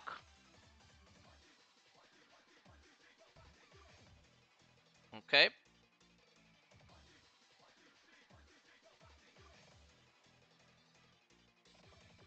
Ah, okay. I see, I see. The X is hidden. Well, the X is technically not hidden here, Feiner. To be fair, we have to click the survey results here, so we're going to have to do a little bit of work. All right. So the way this works is that we have this entire table full of results. You're going to have to count out how many, what is it, liberal. How many of these people are considered liberal? All right, so you actually have to count that out here on the page. The fastest way to do that is just to, like, open this in Excel, I think, be best. See if this works. Because counting this out is like a nightmare to do. So, so let me bring up the Excel page here for just a second. Yeah, they, yeah, it's just the counting part is just a pain in the butt, to be real.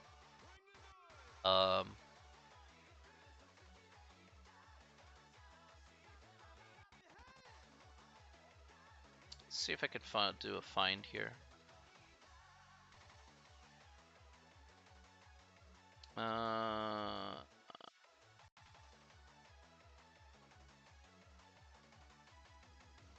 There a find function on here?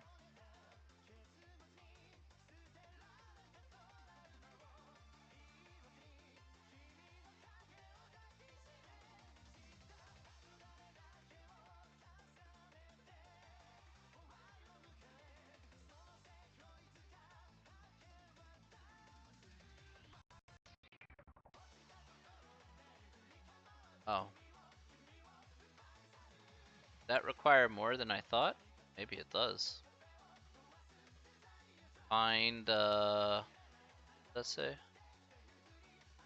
Find text. Okay, find liberal text.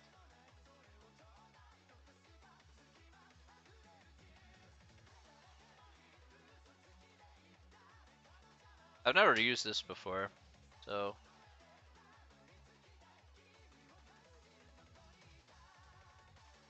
That work? No? Darn. I'm trying to figure out how I can count liberal. Well, I guess I'll do it the old-fashioned way. If I can't find the function, then we'll just have to go to the, we'll go to the other function then. Which is fine. I don't mind.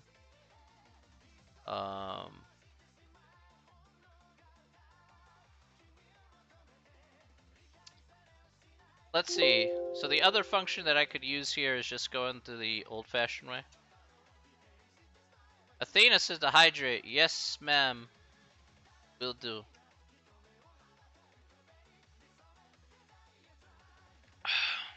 Thank you, Athena.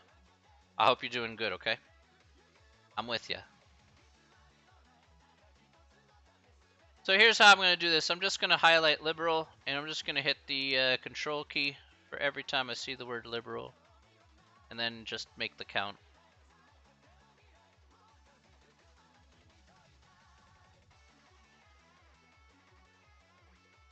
So I'm holding down the control key at the same time.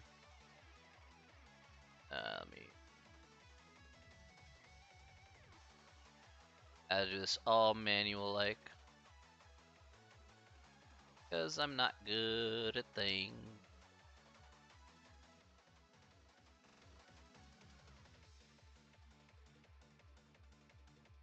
$200 entries later. Alright. Oh, oh, oh, oh, oh, oh, oh, oh, oh.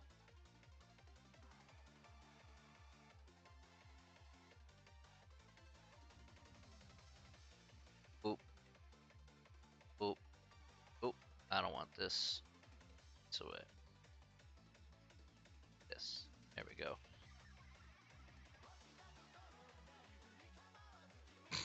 Okay. I'll have to just count one less. Yeah. Alright.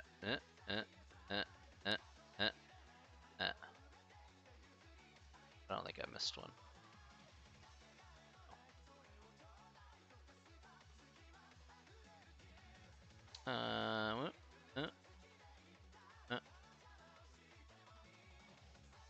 Up to -2. Noted. Note -2 on the count.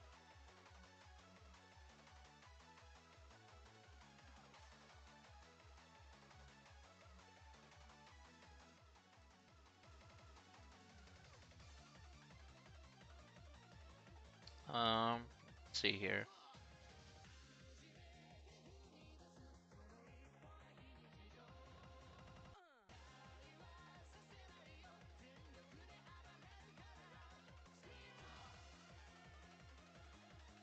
-2 on the count still. Okay.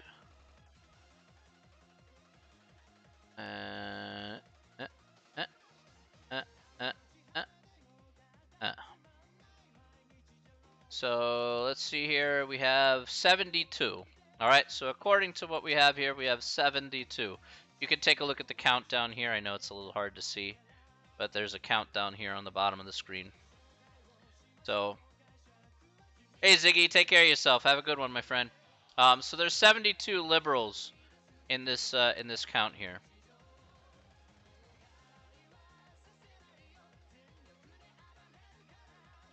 Maybe this was it. Oh, maybe I found it here. That was underneath the home screen, really? Liberal.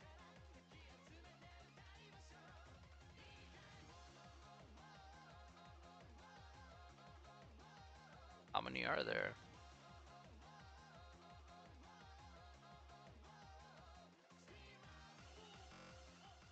75 cells found?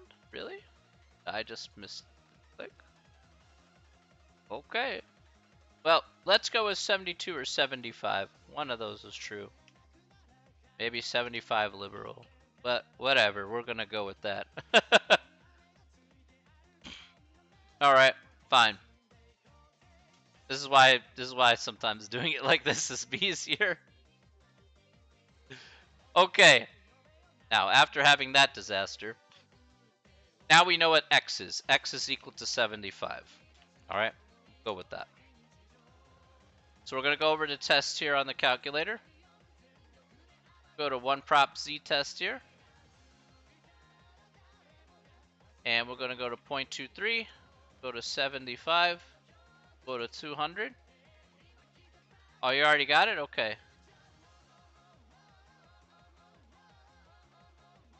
And I just want to check to see if mine is okay.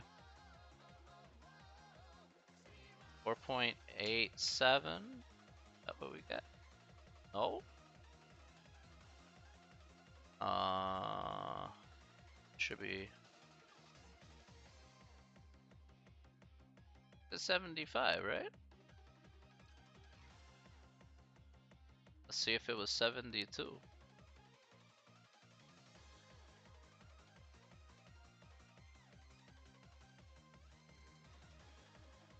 Check 70. If that was 4.37. I'm just kind of curious to see which one it is. Oh no, it was 72. What am I doing? Why would it say 75? Okay, it was 72. Never mind. Alright, fine. This answer is 0.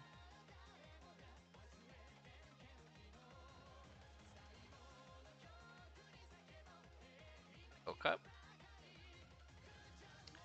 And we are rejecting this.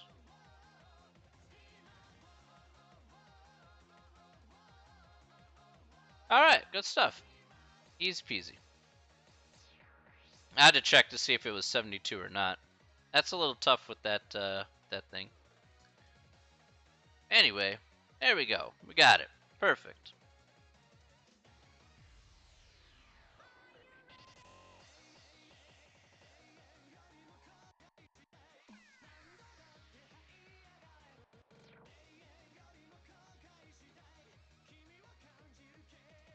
Okay, very good, very good.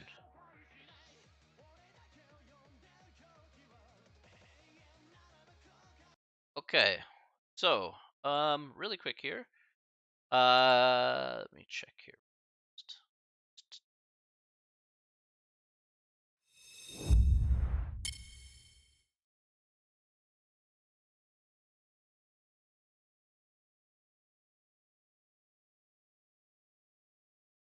Okay, good stuff.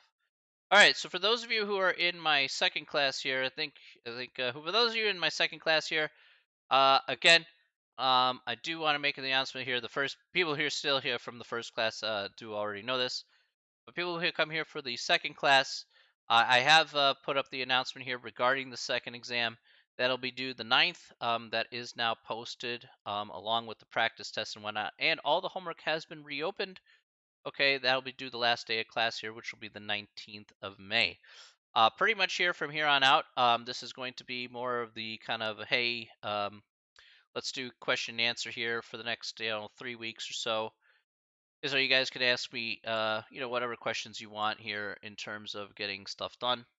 If you're not sure about certain questions there, and of course I'll be making up the final here this week, so you'll be finding out a few more details here, probably in either next class or next week in regards to that. So are we not taking any new notes? No, there's no new notes. We have effectively finished the material here for the textbook. at least I'm good, solid, like few weeks early. um, but again, this is all about, hey, now it's time to play a little catch up. If you have a little catch up that you need to do here, JD, then this is a good time to go ahead and take advantage of that. All the homework is reopened until the end of the semester. The next test is posted with the practice test. So again, I've based it purely off of the homework assignments. Okay, this last test here, so it should look pretty similar to the homework assignment questions that you've seen before. And um, gonna be honest, it's gonna be a long 3 weeks for you, JD. Gonna be honest with you. Gonna be honest with you. Gonna be honest with you. I want to I wanna actually say, for those of people who stuck around here, I do apologize here. I'm gonna take a little bit of an aside here. I want to say my condolences here to Athena, probably in the chat here. Yeah, she just lost another one of her fur babies at 15 years old. So sorry to hear that, Athena. Um, hopefully everybody give her some love. Uh, Not easy leaving a family member behind. So give her some love.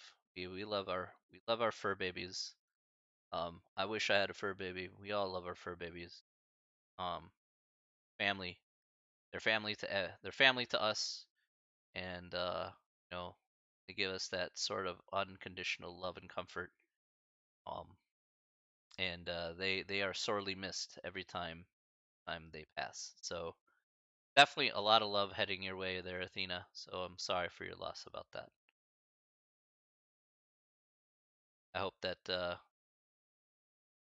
I know it's been a rough one, considering you've lost two fur babies in the past week, haven't you? So, and yeah, I know it's been two fur babies you've had to let go. I know that's a little rough. So hopefully we're gonna be hanging in there, and we're all gonna give you positive vibes, 100%. So 22 days, wow, thanks. Yeah, they're not a Athena. Hey, look, we know it's not easy. We're not gonna sit here and say it's easy. But as I said for your, as I said last time, it's all the good memories that they bring us, all the love that they brought us, and um, all that unconditional love that they brought us. We don't forget about those things.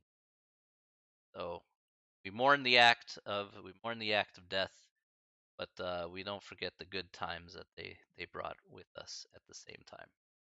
So that's how we can honor their legacy of living, s- spreading that same unconditional love that our pets have given us to others, and to possibly even more pets in the future. So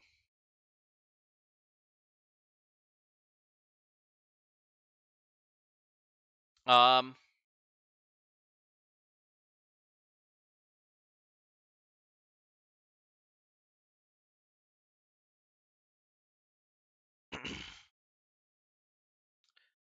does anybody have all right, so this is basically kind of like your time here. I see that planets there you go. Very nice. Yeah, we all think the same in that regard. We all hope that they lived a very happy life. They definitely deserved it. I think with a loving owner like yourself, Athena, I think that's exactly what they got. Or I should say, I'm not a loving owner, a loving butler. That's right. We're all butlers when it comes to our pets. There you go. That's exactly right. One hell of a butler. That's right. Hey, I mean it's true, right? We're the butlers. We gotta, you got cats to be like, feed me, give me water, give me pets. play with me.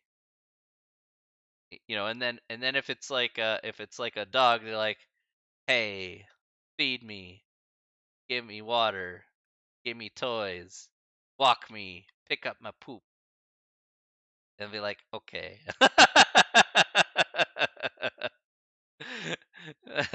They're just like, okay, no problem.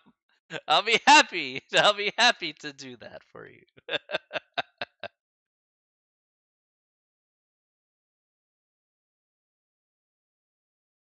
As long as we can have nice times, and could be like all you could be like watching movies, and I could hug your face. That'd be great. Like, oh, you're so floopy, and then you pet them, and you're like, oh, you're the best. I love cats and dogs. They're so great.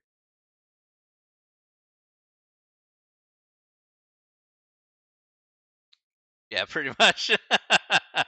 Right, right, right. That's exactly right. We love our pets. We love them. It's very, very important to kind of get to know them. Absolutely. I remember my first cat. Oh man, that cat was amazing. Oh man, taking care of your neighbor's dogs. I forgot how weird it is to pick up the. Oh yeah, you gotta pick up after them if they take a poop.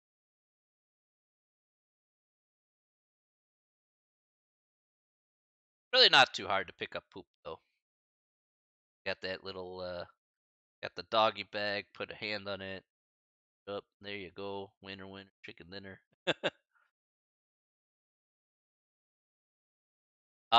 Did I? Yes, that is correct, Planet. If you do the practice test, you will get extra credit. That is correct. Yes.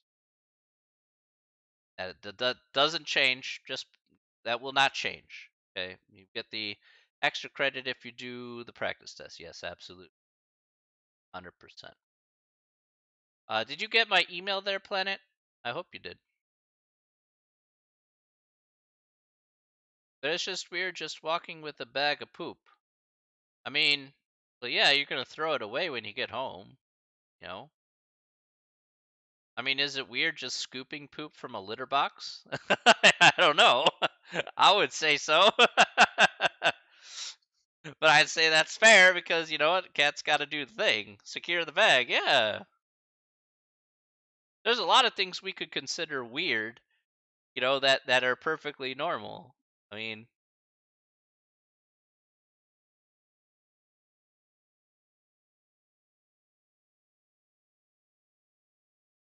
so I mean, yeah, I did. Okay. No, that's okay. No, no, no, no, no, no. That's fine. That's fine.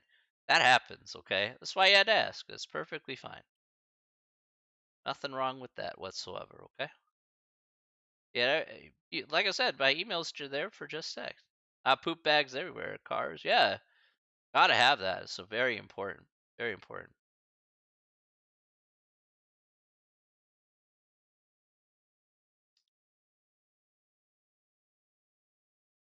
I remember one time this lady, like in the train, she had like two dogs in her bag, and they both pooped in her bag. And I was like, and you could smell it on the train. It was terrible. I'm like, everyone's like, ah, lady, just get off the train. What are you doing? Did you take your dog for a walk before you got on the train? What are you doing? Oh man. Like holy smokes, it was rancid.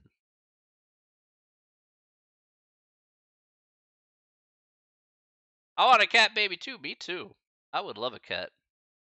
A cat suits my taste in this home. I think a cat would make me do different things. But I would love to have a cat. I could get a little cat tower. I could have get a cat bed, some litter box. I know where to put the litter box. I have a spare bathroom, so I might as well just put the litter box in there. cat shrine, simple things. That's true. A cat shrine, very simple thing. I'm somewhat allergic to cats and animal dander, so that's the only reason I don't have a cat right now. I'm sad. The really, yes, the fluffy ones are uwu. I agree with that. I agree wholeheartedly with all of that statement and more. Totally agree.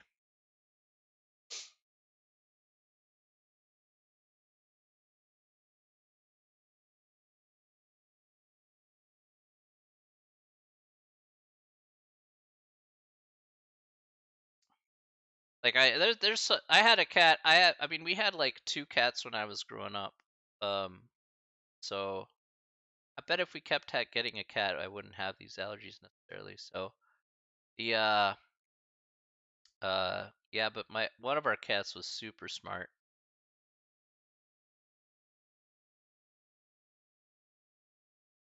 They scratch me and like thank you, Your Honor.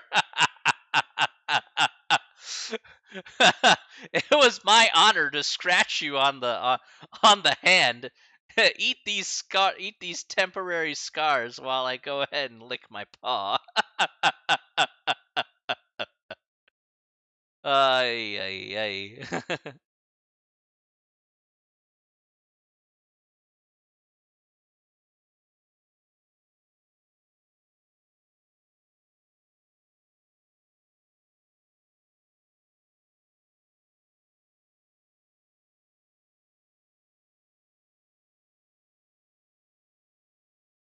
You know what cats are really cool is like the Maine Coons. I love Maine Coons. They're super big and super. Love Maine Coons. They're so good.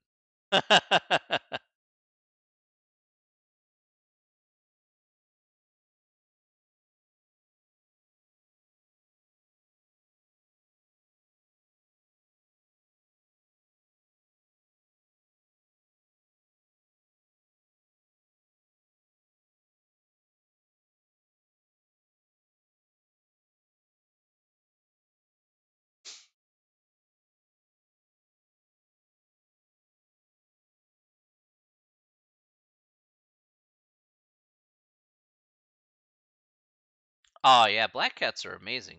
Black cats are great. I don't know why people hate black cats, but I like black cats a lot. I'm gonna be perfectly honest with you. I love black cats. There's I don't know. There's some sort of elegance to black cats that I really.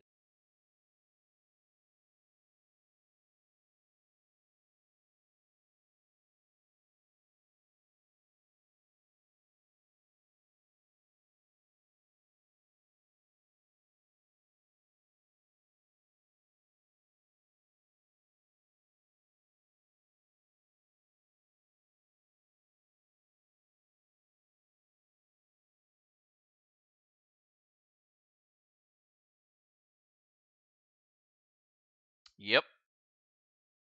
Let's take a good look at some pictures here. I think some pictures are well in order. You know, I like some pictures most definitely. Let's go to let's go to the big board here. There we go. Let's take a look at some pictures.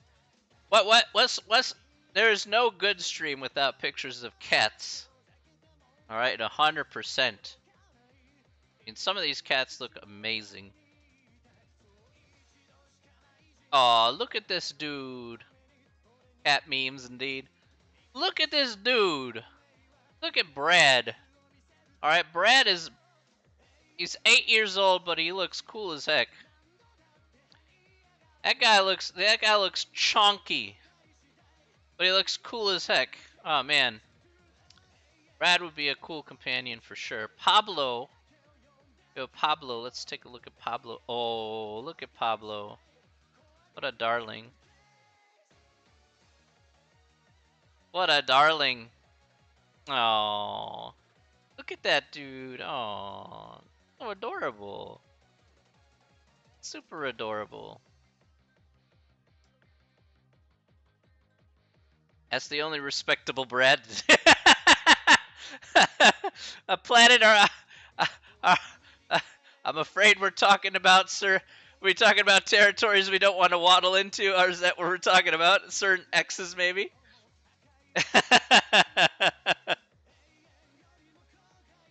Mr. Carrots. I love this name, Mr. Carrots. Mr. Carrots. How can you come back with Mr. Carrots? There you go. What a darling. What a darling. 10 years old. What a darling. Feiner back here with another question. Absolutely, my good man. Absolutely.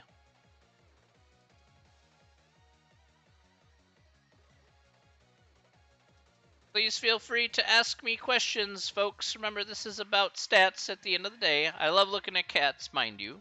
Mind you, I love looking at cats, but first things first is, of course, stats and math. Section 10.3. All right. Let me go back here.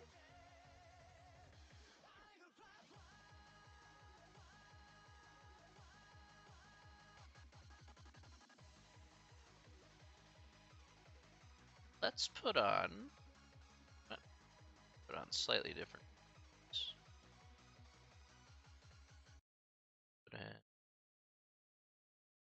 Let me put in. Even if you aren't on the stream, yeah, of course you can. You've always had that option, JD, since the beginning of the semester. If you asked me on email, you'd be like, I need to visit. All of them have, excuse me, peasant eyes. That's pretty good. I like that. That was pretty funny. Will you be my new butler? Will you be my new butler? Butler?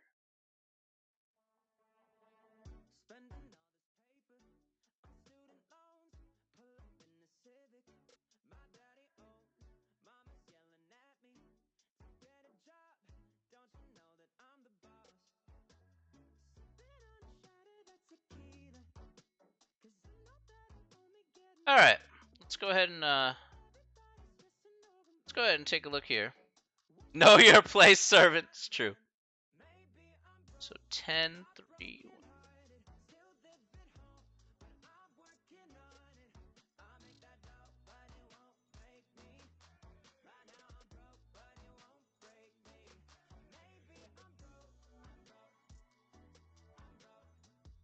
Check this out here. Hopefully this loads. Give me just a second, Feiner. Let me get this question load.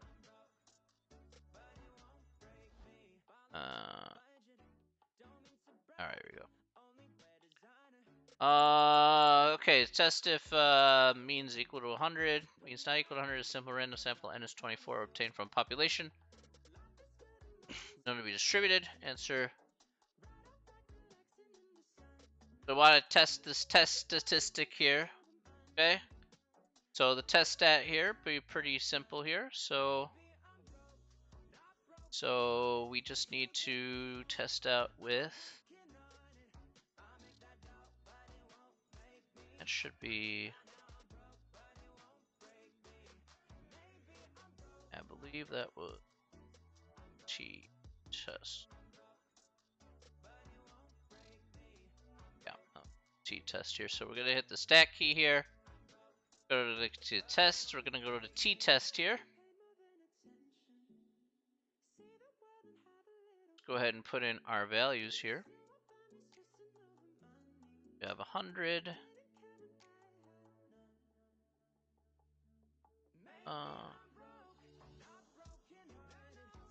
5.2. Oh, 105.2. 9.7. Our sample size 24 and two-tail. Alright. 2.626. Alright. Teach you things, Professor. What would you like to know, my friend? So the critical values here, since we're at the 0.01 level of significance, and it's not equal to 100, we have to take a look at the distribution chart. If you want to look at how this works for the critical values, take a look at the picture once it loads up here. Everything! I only know basic math. I disagree. I think you know more than you're letting on. I think you know them more than you're letting on there. I think you're just kind of trying to be a little trolly troll.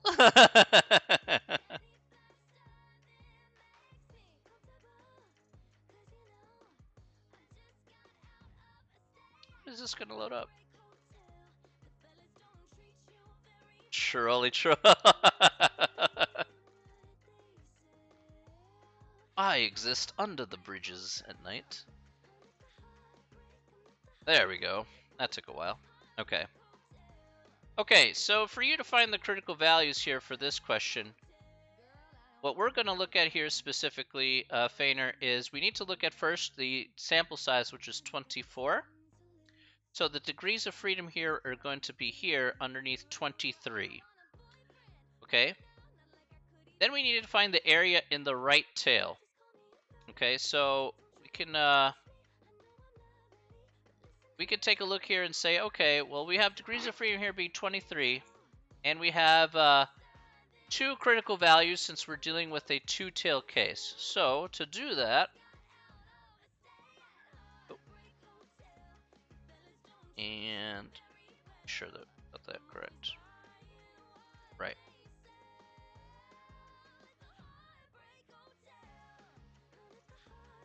So we're going to take a look here at the 0.01 level of significance. So looking at the 0.01 level of significant, I have a second.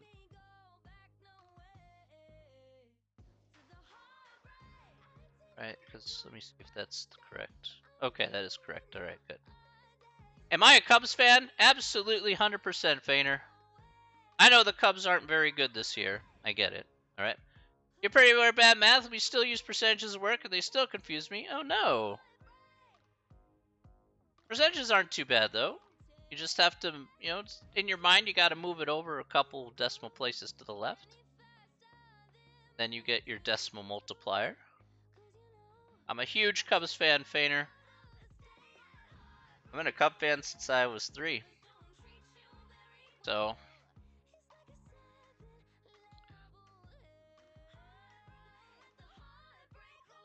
So here's what we're going to do. What we're going to do here is our level of significance is 0.01. So what you need to do is, because we're at a two-tail case, we're cutting that 0.01 in half. So if we're looking at 0.01 and cutting that in half, we get 0.005. All right, if we cut that specifically in half, right? So that's 0.01 divided by 2 equals 0.005. So we're going to look specifically underneath 0.005 and 23 degrees of freedom.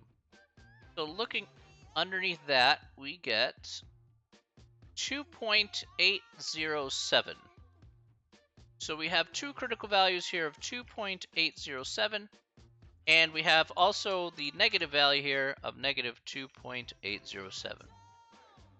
I believe that to be correct here for this problem, so let's check that. And that's correct. So did you see how I got that here? You need two parts to this problem here. You need degrees of freedom,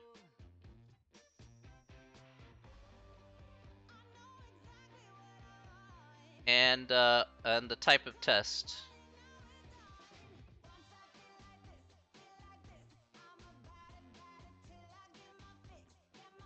If two-tail,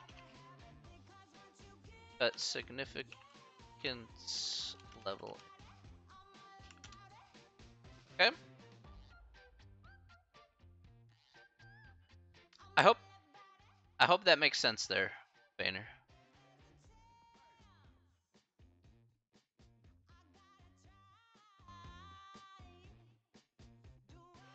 Okay. JD says the hydrate. Fair enough.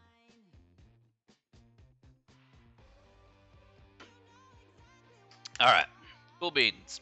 Now, we just have to draw a t-distribution here that depicts the critical regions. Since we have a two-tail case, it's going to be letter B. Okay, this will be a letter B case. Check this. Hopefully we got this. Okay. And will the researcher reject the null hypothesis? Now, we can just check the p-value here. Although this is the critical value here, and I really didn't talk about it. This is the p-value part. So let's go ahead and... So the p-value here is 0.015, which is unfortunately not less than the 0.01 level of significance. So because the p-value here is not less than the level of significance, that means we have to say...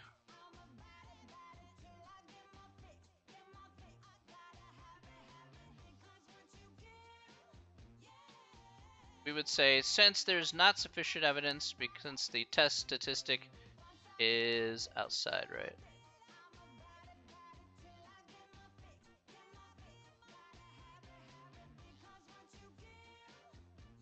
I think it's D here, or it's D or C. I think it's D here.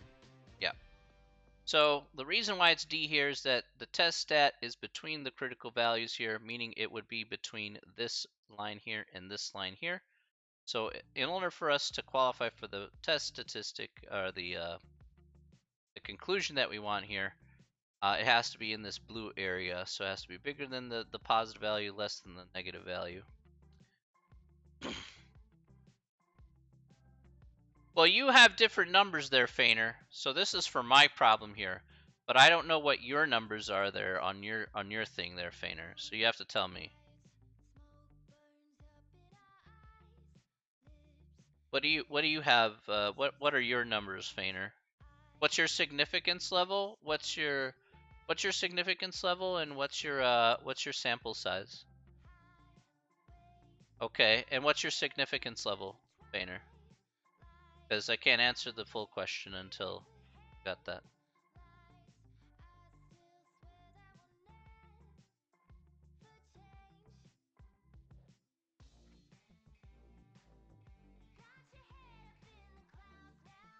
So you have 2 point, again, I'm sorry. Your significance level will be here, your alpha. Okay.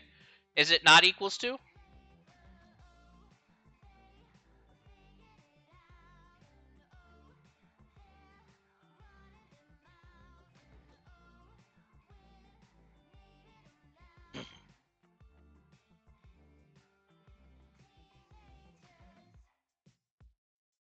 Just want to be sure that the, one more thing is if the alternate hypothesis was not equal to. Yeah, it's 2 tail. Okay, good. All right, so let's go back to our table. Okay. So because yours is 21, Feiner, all right, because yours is 21, Feiner, your degrees of freedom is going to be 20, okay? And we're going to look at 0.005 again as our column. So degrees of freedom is 20 for you. Let's go to 0.005. So that's going to be 2.845. So your two values should be 2.845 and negative 2.845. That's what you should have for your two critical values.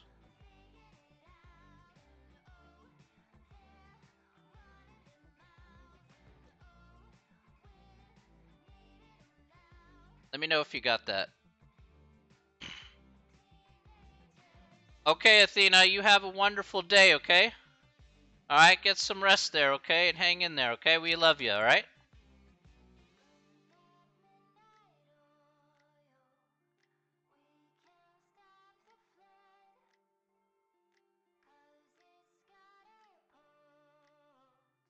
Yes, you remember, degrees of freedom is the sample size minus 1.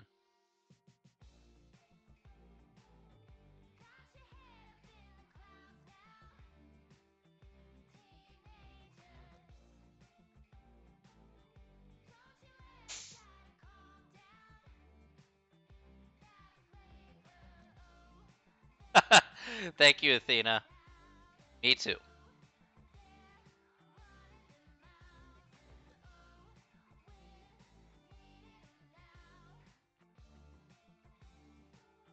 We do too.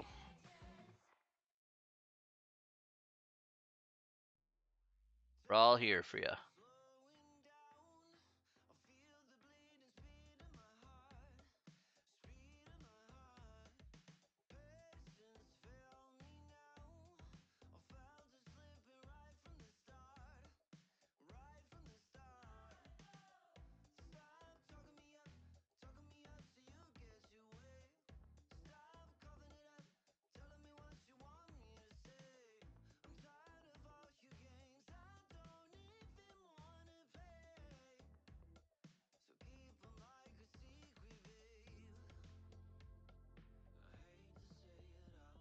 All right, so did you get that done there, Fainer?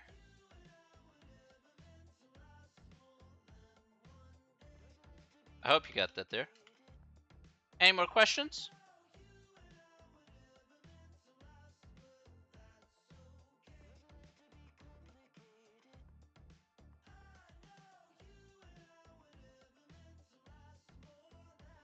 You're gonna come back if you have any questions, of course. You know where to find me. We're gonna have like 3 more. We're gonna have like 3 more weeks of this, so don't worry. You got lots of time there, JD. You gotta get that homework done though. This is your opportunity to pick up those points that you missed out. Okay? We got 3 more weeks of which to ask questions and whatnot, so don't worry. It's not just gonna be a single day. We're gonna be at this. We're at this pretty much every class now that we're done with the stuff. So now that we're actually done with the material, then this is where we're at. So you know.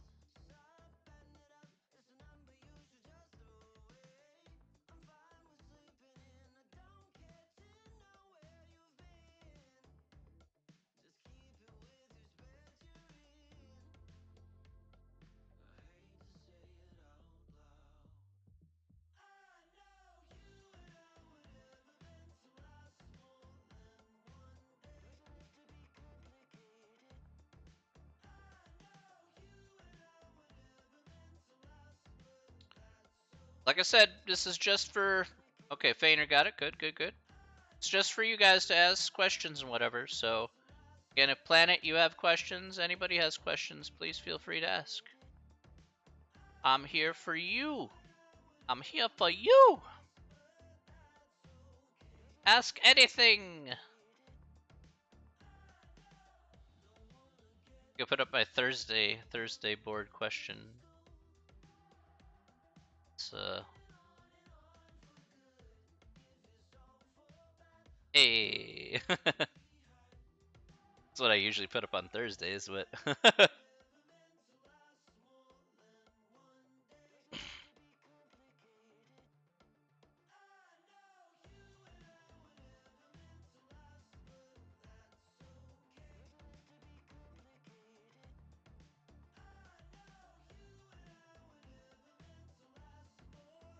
feel free to say and do whatever you like.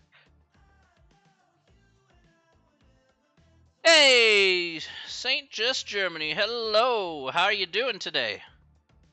I hope you're doing great. It's been I thought I saw you. Yeah, I saw you a couple days ago, or last stream last week. So I hope you're doing well.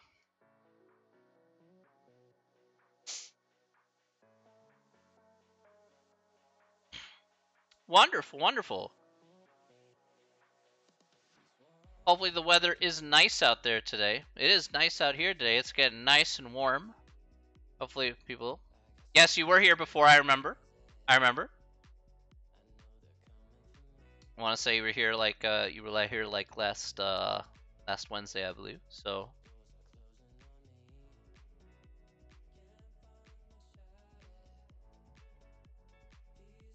But I hope you're doing absolutely fantastic. We're just talking about kind of whatever. Yeah, look, if you have a math question you want to ask me, go ahead. It's kind of a nice little Q&A. You guys can ask me kind of whatever, if it's something that I can hopefully help you with. Hopefully.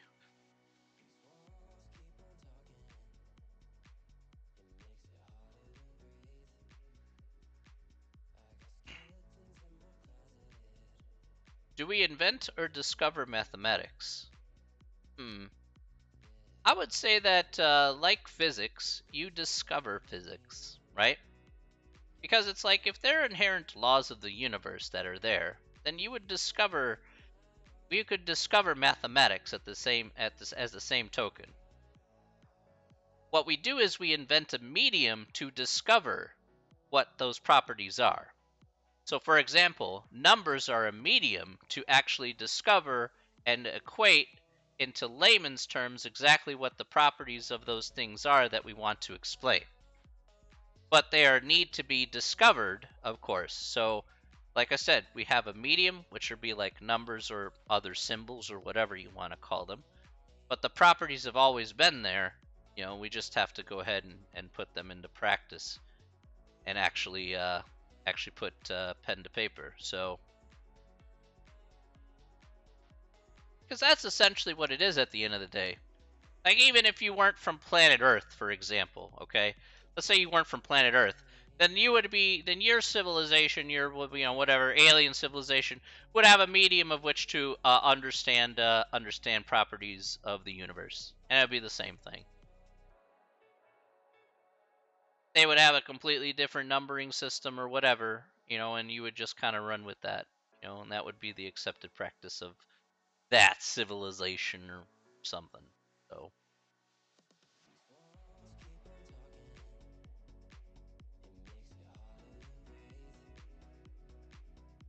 So that's my philosophy behind that. Is like there's two sides to that question, because I think you have to separate the two in that case.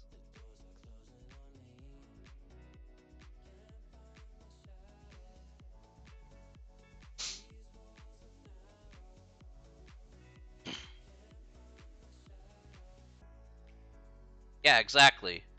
If we live in the same contained, very large bubble that we call the universe, then there's certainly things that are acceptable, that are certainly accepted universally through a particular medium. I totally agree with that. Rules are all the same. Yes, the rules are all the same.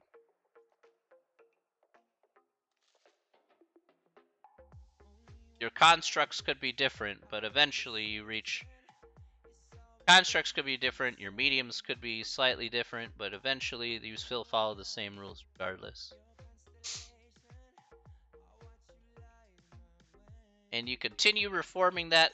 I liken it to like manufacturing, right? I want a part, I have a margin of error, like some tolerancing, and you know what? It may take a lot of refinement to get it down to that tolerance, but it's possible. I would liken that subjects kind of work like that.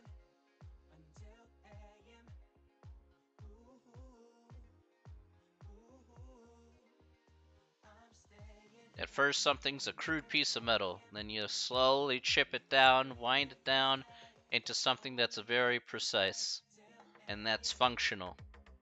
I feel that we do the same thing with the subjects in the same token, from a philosophical standpoint, and a metaphorical standpoint, too.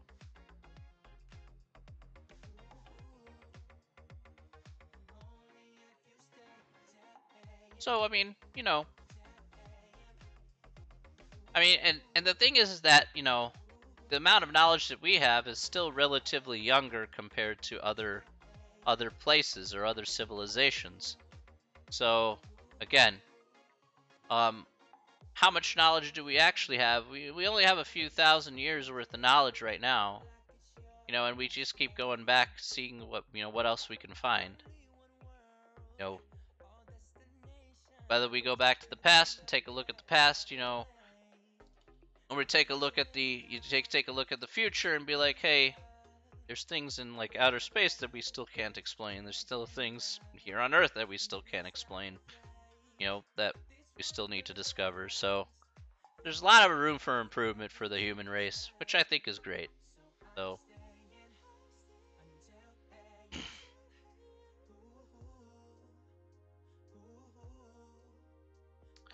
this wiki article called Map Territory Relation. Would you say that math is only the map, or could it be the territory at the same time? I've never heard of that, actually.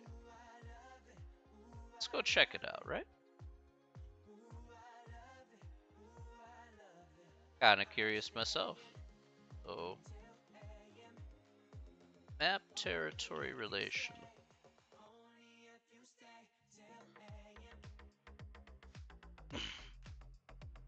Alright, so the map territory relation describes the relationship between an object and a representation of that object, as in the relation between a geographical territory and a map of it. Okay. Map is not the territory, the word is not the thing. Alright, so you have abstraction derived from something, reaction to it.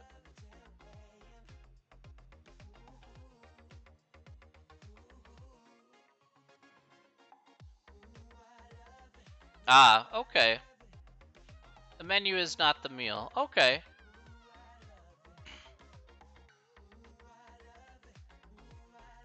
That's very interesting. Map is, so they talk about the map is not the territory. That is true.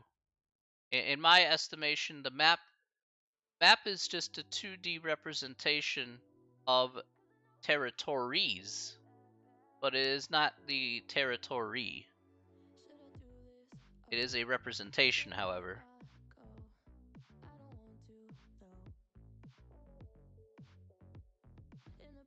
So I would say it's like the menu's not the meal. Like the meal is like a separate thing than the menu from which you order off of. So I would say the map would be like a reference for the territory, you know.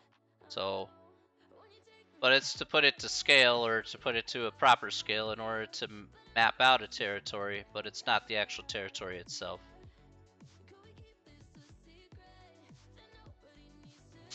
It's very interesting, I will say that.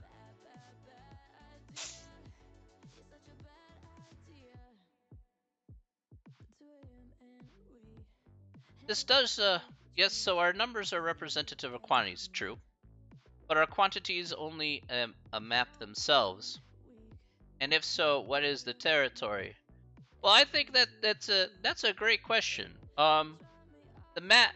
The quantities themselves, the numbers themselves are a representation of acceptable quantities that at least humanity actually agrees upon, right?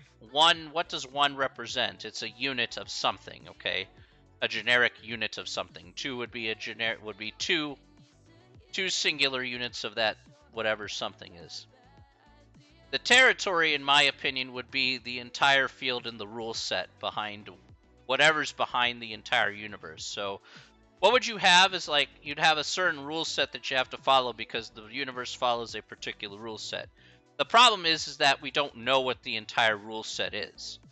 So you're still essentially figuring out what the territory is, even though we have limited maps of that particular territory. So we don't know the entirety of the territory. Math is one of those subjects that has been studied ad infinitum compared to every other subject on planet Earth. So there's a movement here on a math scale is very, very slow because what we have is we've explored a lot of the territory here, but we haven't explored it from a more universal place out there. So that's kind of where we're at. If you want to talk about like if you talk about like a PhD in math, like a PhD in math, for example, you get a PhD in math by just introducing one concept that moves the entire subject of math forward just by a smidge. I mean, talking like maybe even less than a millimeter, because it's been explored so much. But that's as much as territory as we've explored here. But in my belief, I think that there's a lot more to explore out there. So I don't think that the territory has been fully explained just yet.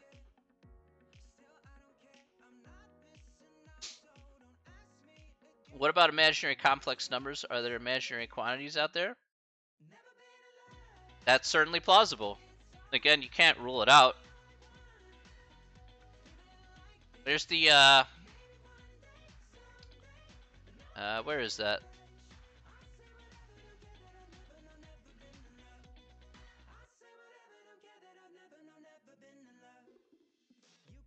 there's the axiom of choice. I remember being taught this. There's a lot of axioms that refer to this in mathematics. So you can read about the axiom of choice here.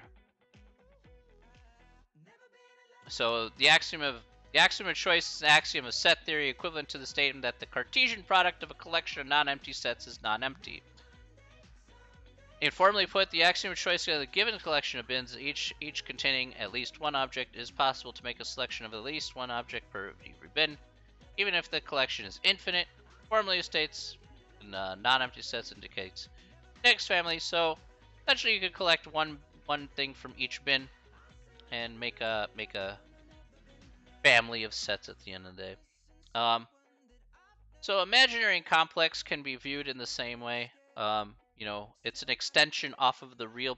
In mathematics, imaginary and complex planes are an extension off of the real plane.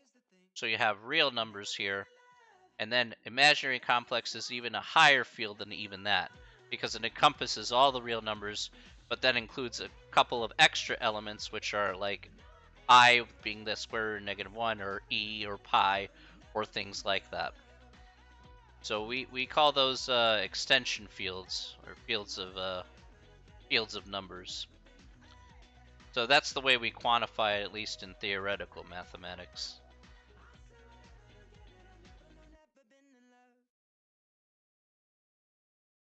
Now, mind you, I'm not the greatest at theoretical math. I never was. But that's what I learned when I was in grad school. That you have that little extension off of what we use. We have quantifications. That's why we have the sets of natural numbers and whatnot. That's why we have the sets of numbers in each plane. Natural numbers, integers, and so on and so forth, all the way up to the imaginary complex plane.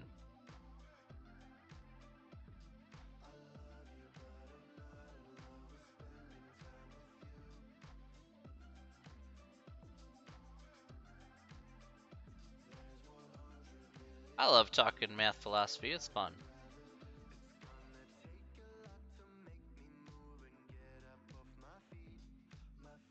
Now the other type of axiom of choice that I would like, of course, is picking out cats. That's very important, you know.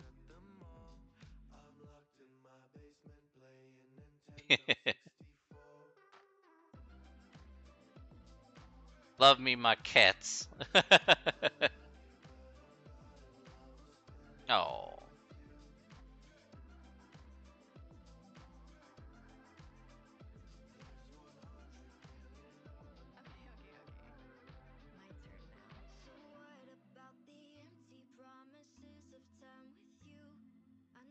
Recently wanting a calico and a black cat? Yeah. Here you go. You ever heard the R term mathemat? No, I have not actually. R term mathematism.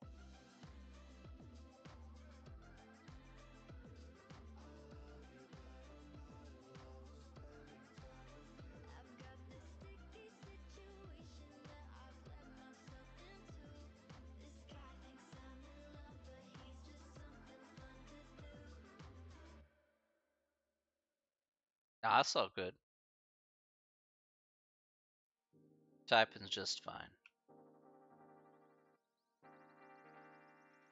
JD's just slow today.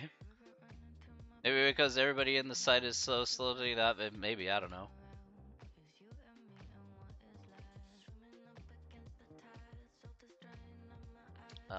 Mathematism philosophy. So let's see here. Mathematism philosophy is any opinion, viewpoint, school of thought, or philosophy that states that everything can be described, defined, modeled ultimately by mathematics, or that the universe and reality, both material and mental spiritual, are fundamentally fully only mathematical. That everything is mathematics. Okay. Yeah, it does take a while. Site is pretty slow today for my math lab, to be fair. So I know for you guys it's been a little slow for me too. Well, Saint, I would say I don't think everything is mathematics. I never really truly believed that in my estimation.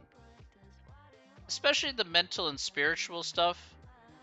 I don't think that that's a mathematical construct. You know, imagination or your spirituality can take on many different forms that I don't believe have a necessarily a mathematical connection. Yeah, I don't. That's what I believe anyway. And that's not to say that there may or may not be, but like people who do numerology, for example, you know, then maybe they try and maybe that's one way of doing it. I don't know. But I don't believe that everything is defined by mathematics. I think that there's certain things that certainly you can try and you have to create something with your own two hands and put it into existence using using your head, but I don't think that at least the spiritual side of things especially, I don't think that that's true in my estimation. I think that's a I think that's a construct, that's something that's between you and your, whatever deity you follow there, if you follow one, doesn't matter. But that spiritual side, I think, a little bit outside the realm of mathematics in my estimation. That's my opinion on the subject, but everybody can choose to believe whatever they want to believe in that regard. As long as you're happy with your own spirituality, I don't see any problem with it. So, but I can't really explain my spirituality personally through mathematics, but other things I can explain certainly, like my terrible credit score. That credit score.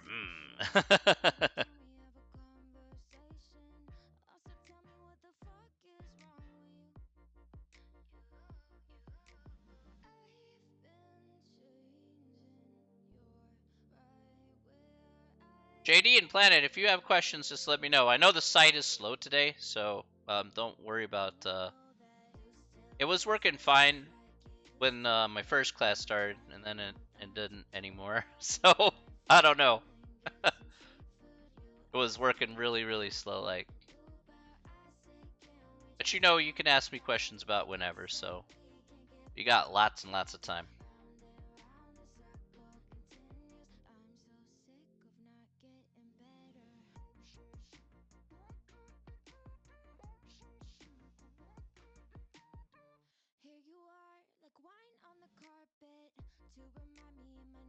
Very interesting, though.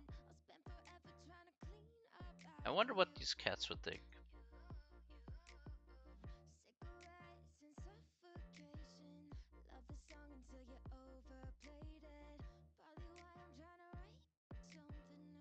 Aw, man, look at this face. How can you say no to this face, man?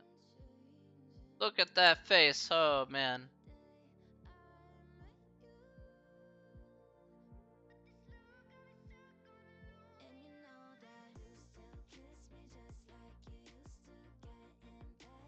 Let's take a good look at that question then, Planet. Section 8.2? Yeah.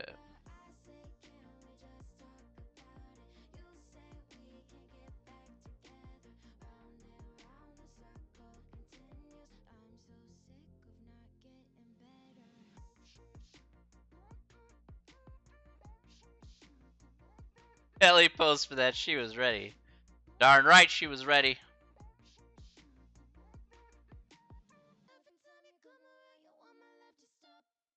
Okay, 8.2. Questions. Sorry, sorry about this, Planet. I know it's slow, so. Oh, question 1. Okay.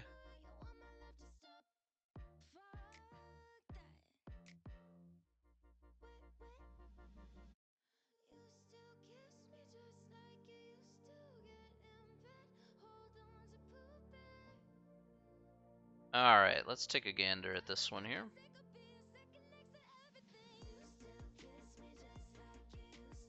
All right, so suppose a simple random sample. Yeah, it's okay. It's okay. It's their side. It's not our side. So it's not on you. Not on you at all.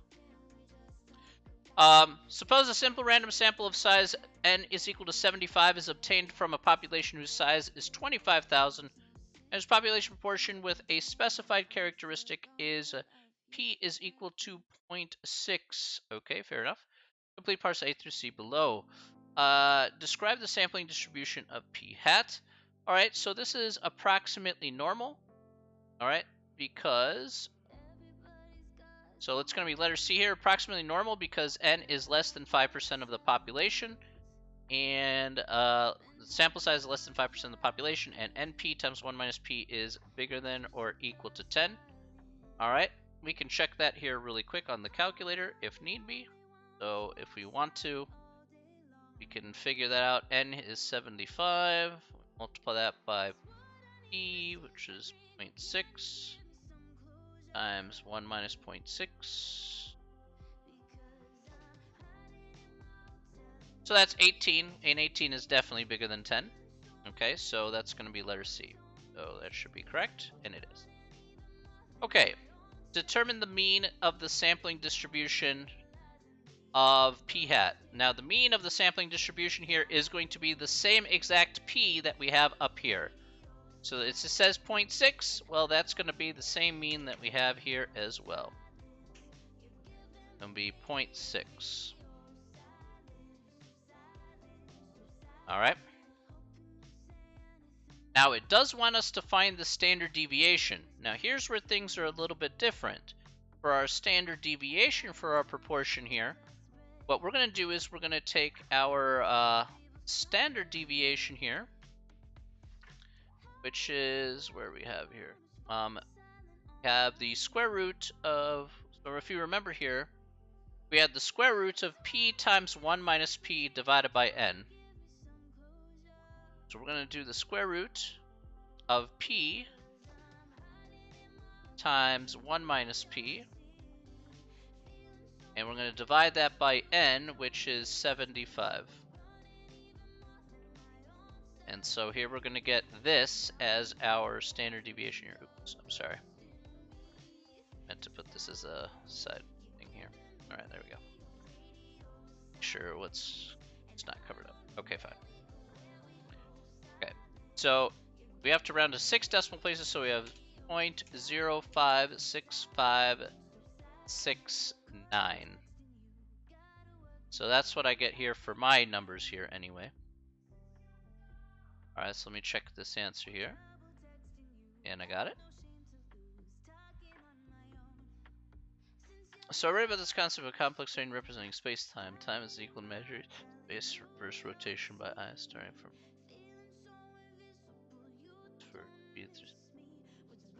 0.5 times the Coulomb.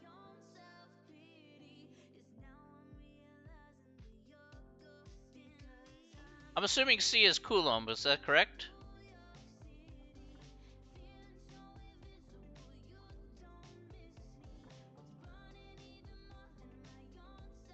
Yeah, light speed, okay, it is Coulomb. Alright. Yeah, that's right. Alright, good.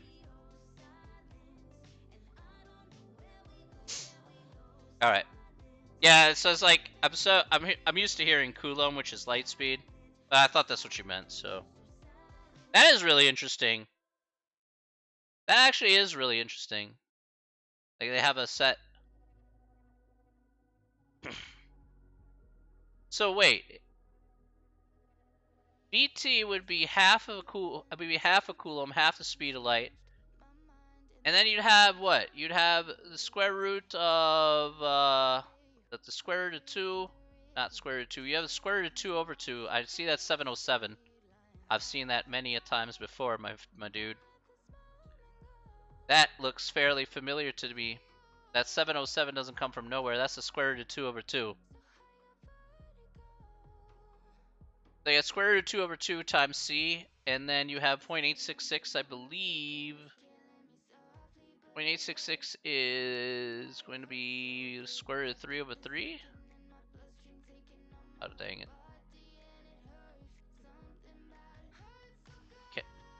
Can I at least do this right for once? So bad. So bad. No, not. What was 866 again? Square root of 3 over 2. That's right. Square root of 3 over 2. I think that's root 3 over 2. Yeah, that's right. Root 3 over 2. Those decimals look awfully familiar. Alright. Let's take a look here at this next one. What is the probability of obtaining x is equal to 51 or more individuals with this characteristic? That is, as a p hat is bigger than 0.68. Okay, so for this one here, we're going to go over to the distribution here, planet. So we're going to hit second in vars. We're going to go over to normal CDF. Okay. Our lower here will be 0.68. Our upper here is going to be 1. Our mean is going to be 0.6. And our standard deviation is what we had from our last part here. So 0.056569. Go ahead and hit paste. So here we get 0.0787. Let's check it.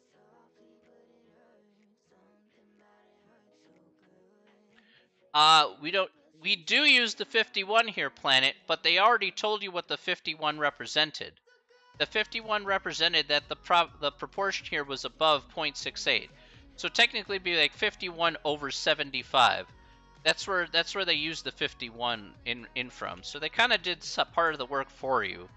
That's where they get the 0.68 from. They had 51 over 75. What would happen if you get above that proportion of people? So they basically did half the work for you in that regard. So it does get used, but it's automatically used in your stead. Same thing here. X is equal to 42, for example. So notice it says P is less than 0.56. Well, what's 42 over 75? Well, that's going to be 0.56, as you can see. You can see where it's being used, right? So you would do the same thing here like we did in the last problem.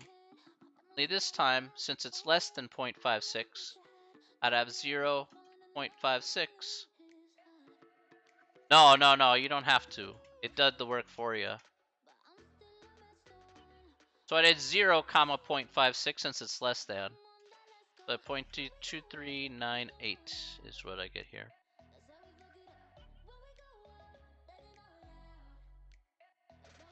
Let's see if we got it.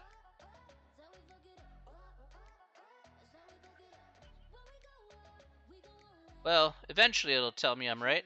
There we go. Hey.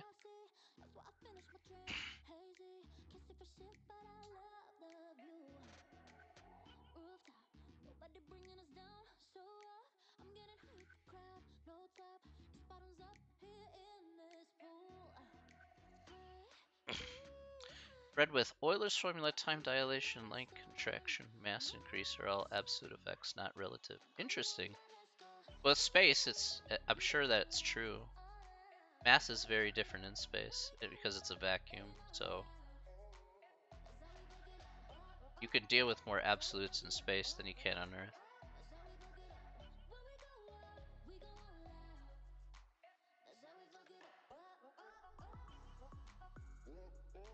Space is a lot more absolute than it is on Earth.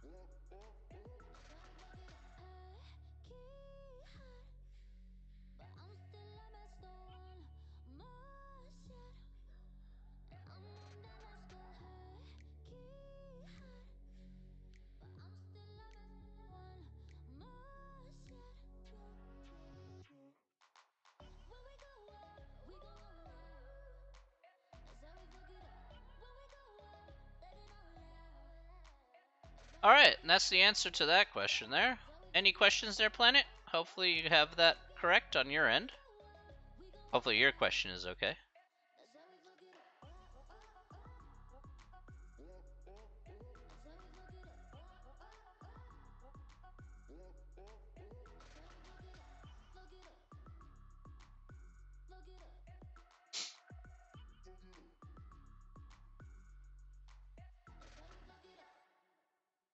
No worries, no worries. I'm here to help. 100%. 100%.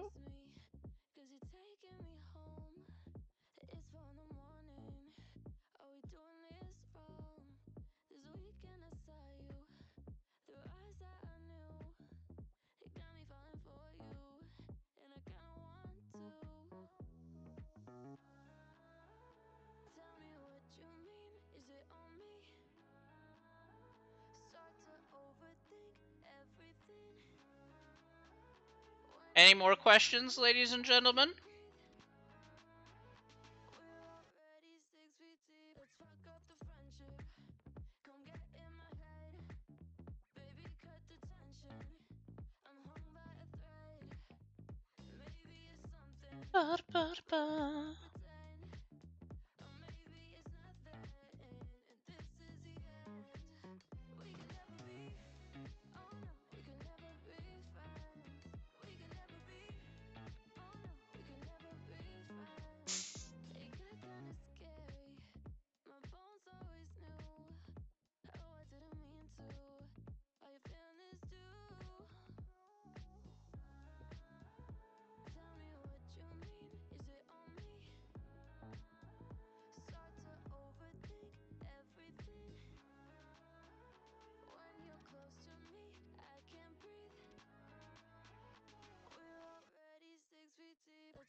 Just making sure everybody's taken care of.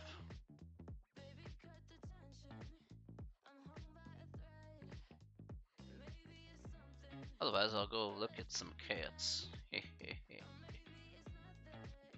Let's look at some kittens. Let's take a look at Karen.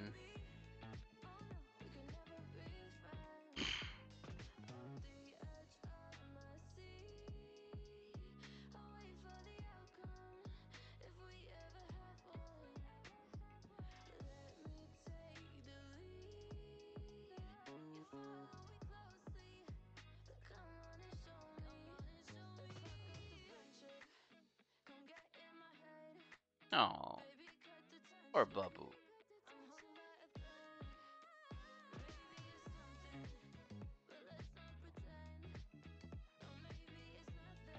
Hey, no problem, Saint. I'm glad you were able to stop on by. Thank you for coming by. I hope to catch you another time as well, my friend. You take care of yourself, alright? Have a very wonderful night.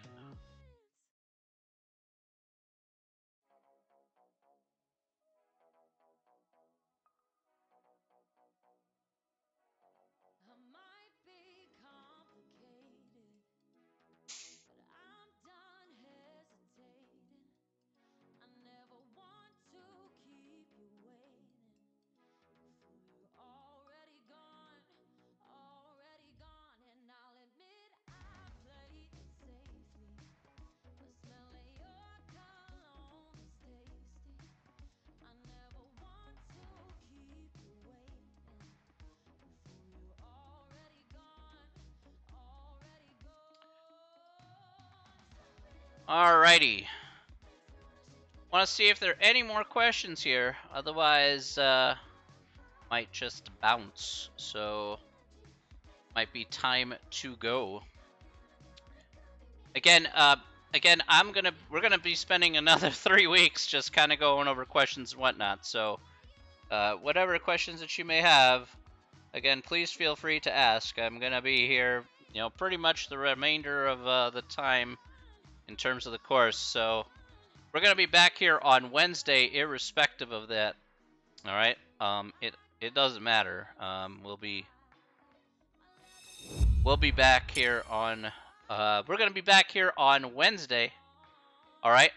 And we're gonna be doing some more. Hopefully, maybe I'll switch up varieties. I don't know. We'll do something different. All right. We may do something different. I'll figure something out. All right, everybody. I want to thank you all very much for coming on out here to the stream once again. Thank you all. Again, remember that the test has been posted. Okay, the practice test has also been posted. All the practice tests have been opened. And Remember that all the homework has been reopened here until the very end of the course as well. I'll be making up the finals, so I may make an announcement here on Wednesday, so do look out for that. Or again, you can come back here to the stream, and I'll certainly be talking about that if I make it up by Wednesday, or if I make it up by next week, then I'll certainly talk about it then. All right, but that'll take care for today, everybody. I want to thank everybody here once again for coming out here to the stream. Thank you so very much. All right. Thank you so very much here once again. Again, as always, stay safe, stay healthy, and most importantly, everybody, stay sane. All right, stay sane. I'm gonna see if I can raid a channel. I'll just raid. I'll just raid iReptar. Here, we'll just start a raid. If you want to raid, if you want to raid, just raid. There you go. Raid iReptar. Let's raid. Here you go.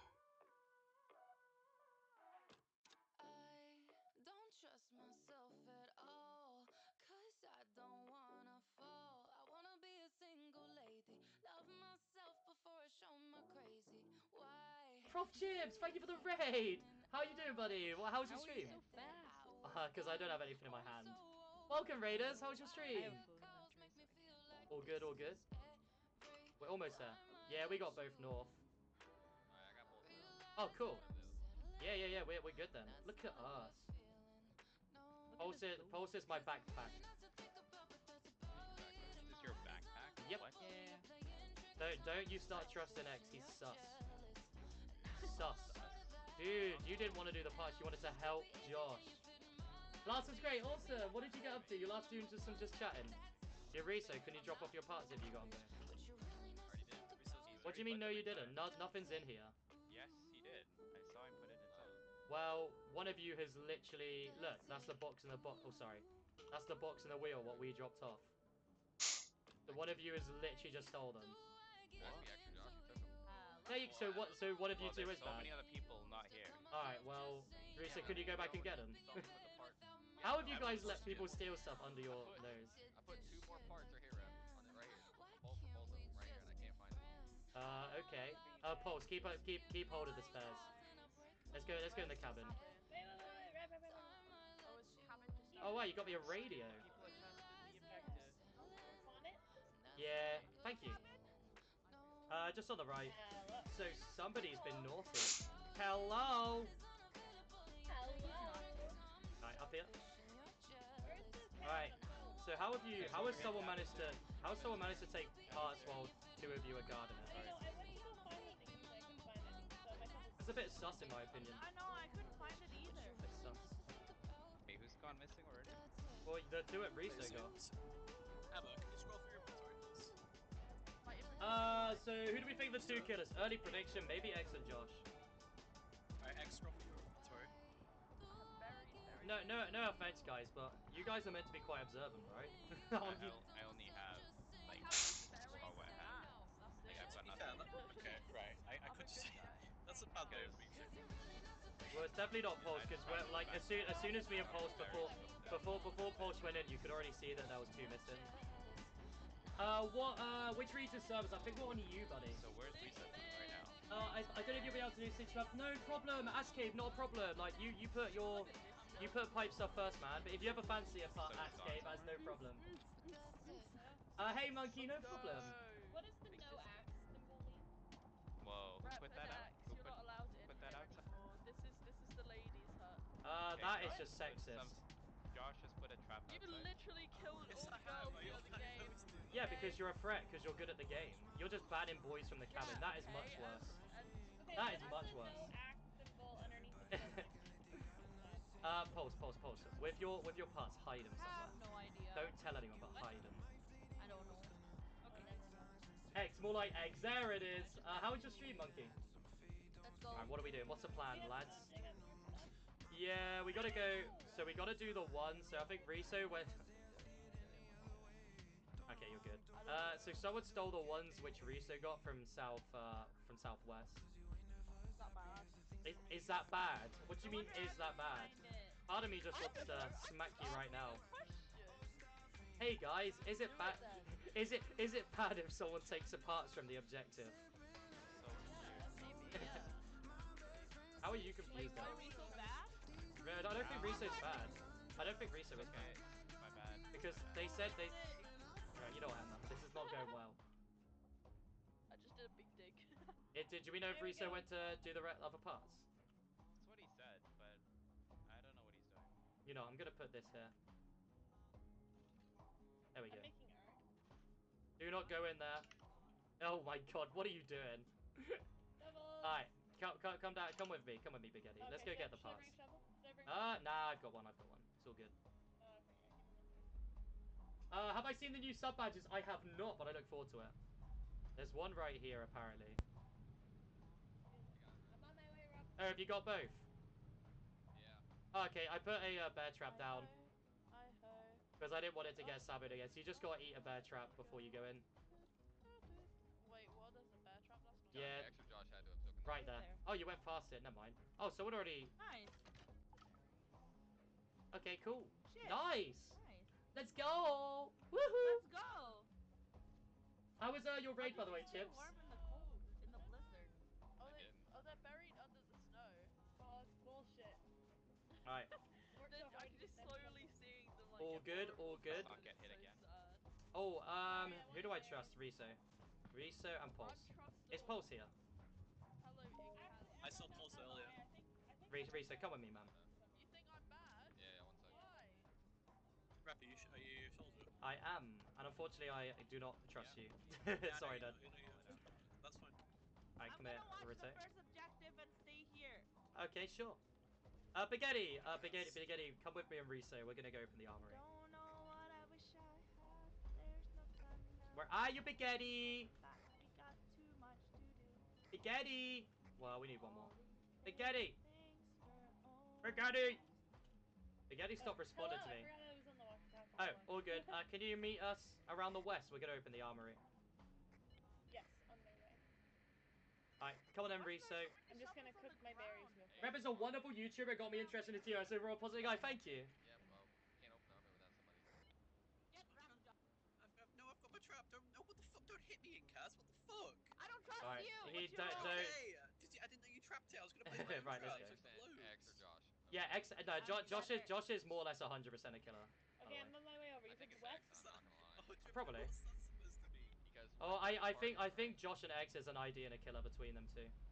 when I put the part in, I put the parts on the side. The only way that somebody saw me do that was X or Josh, Yeah, I know.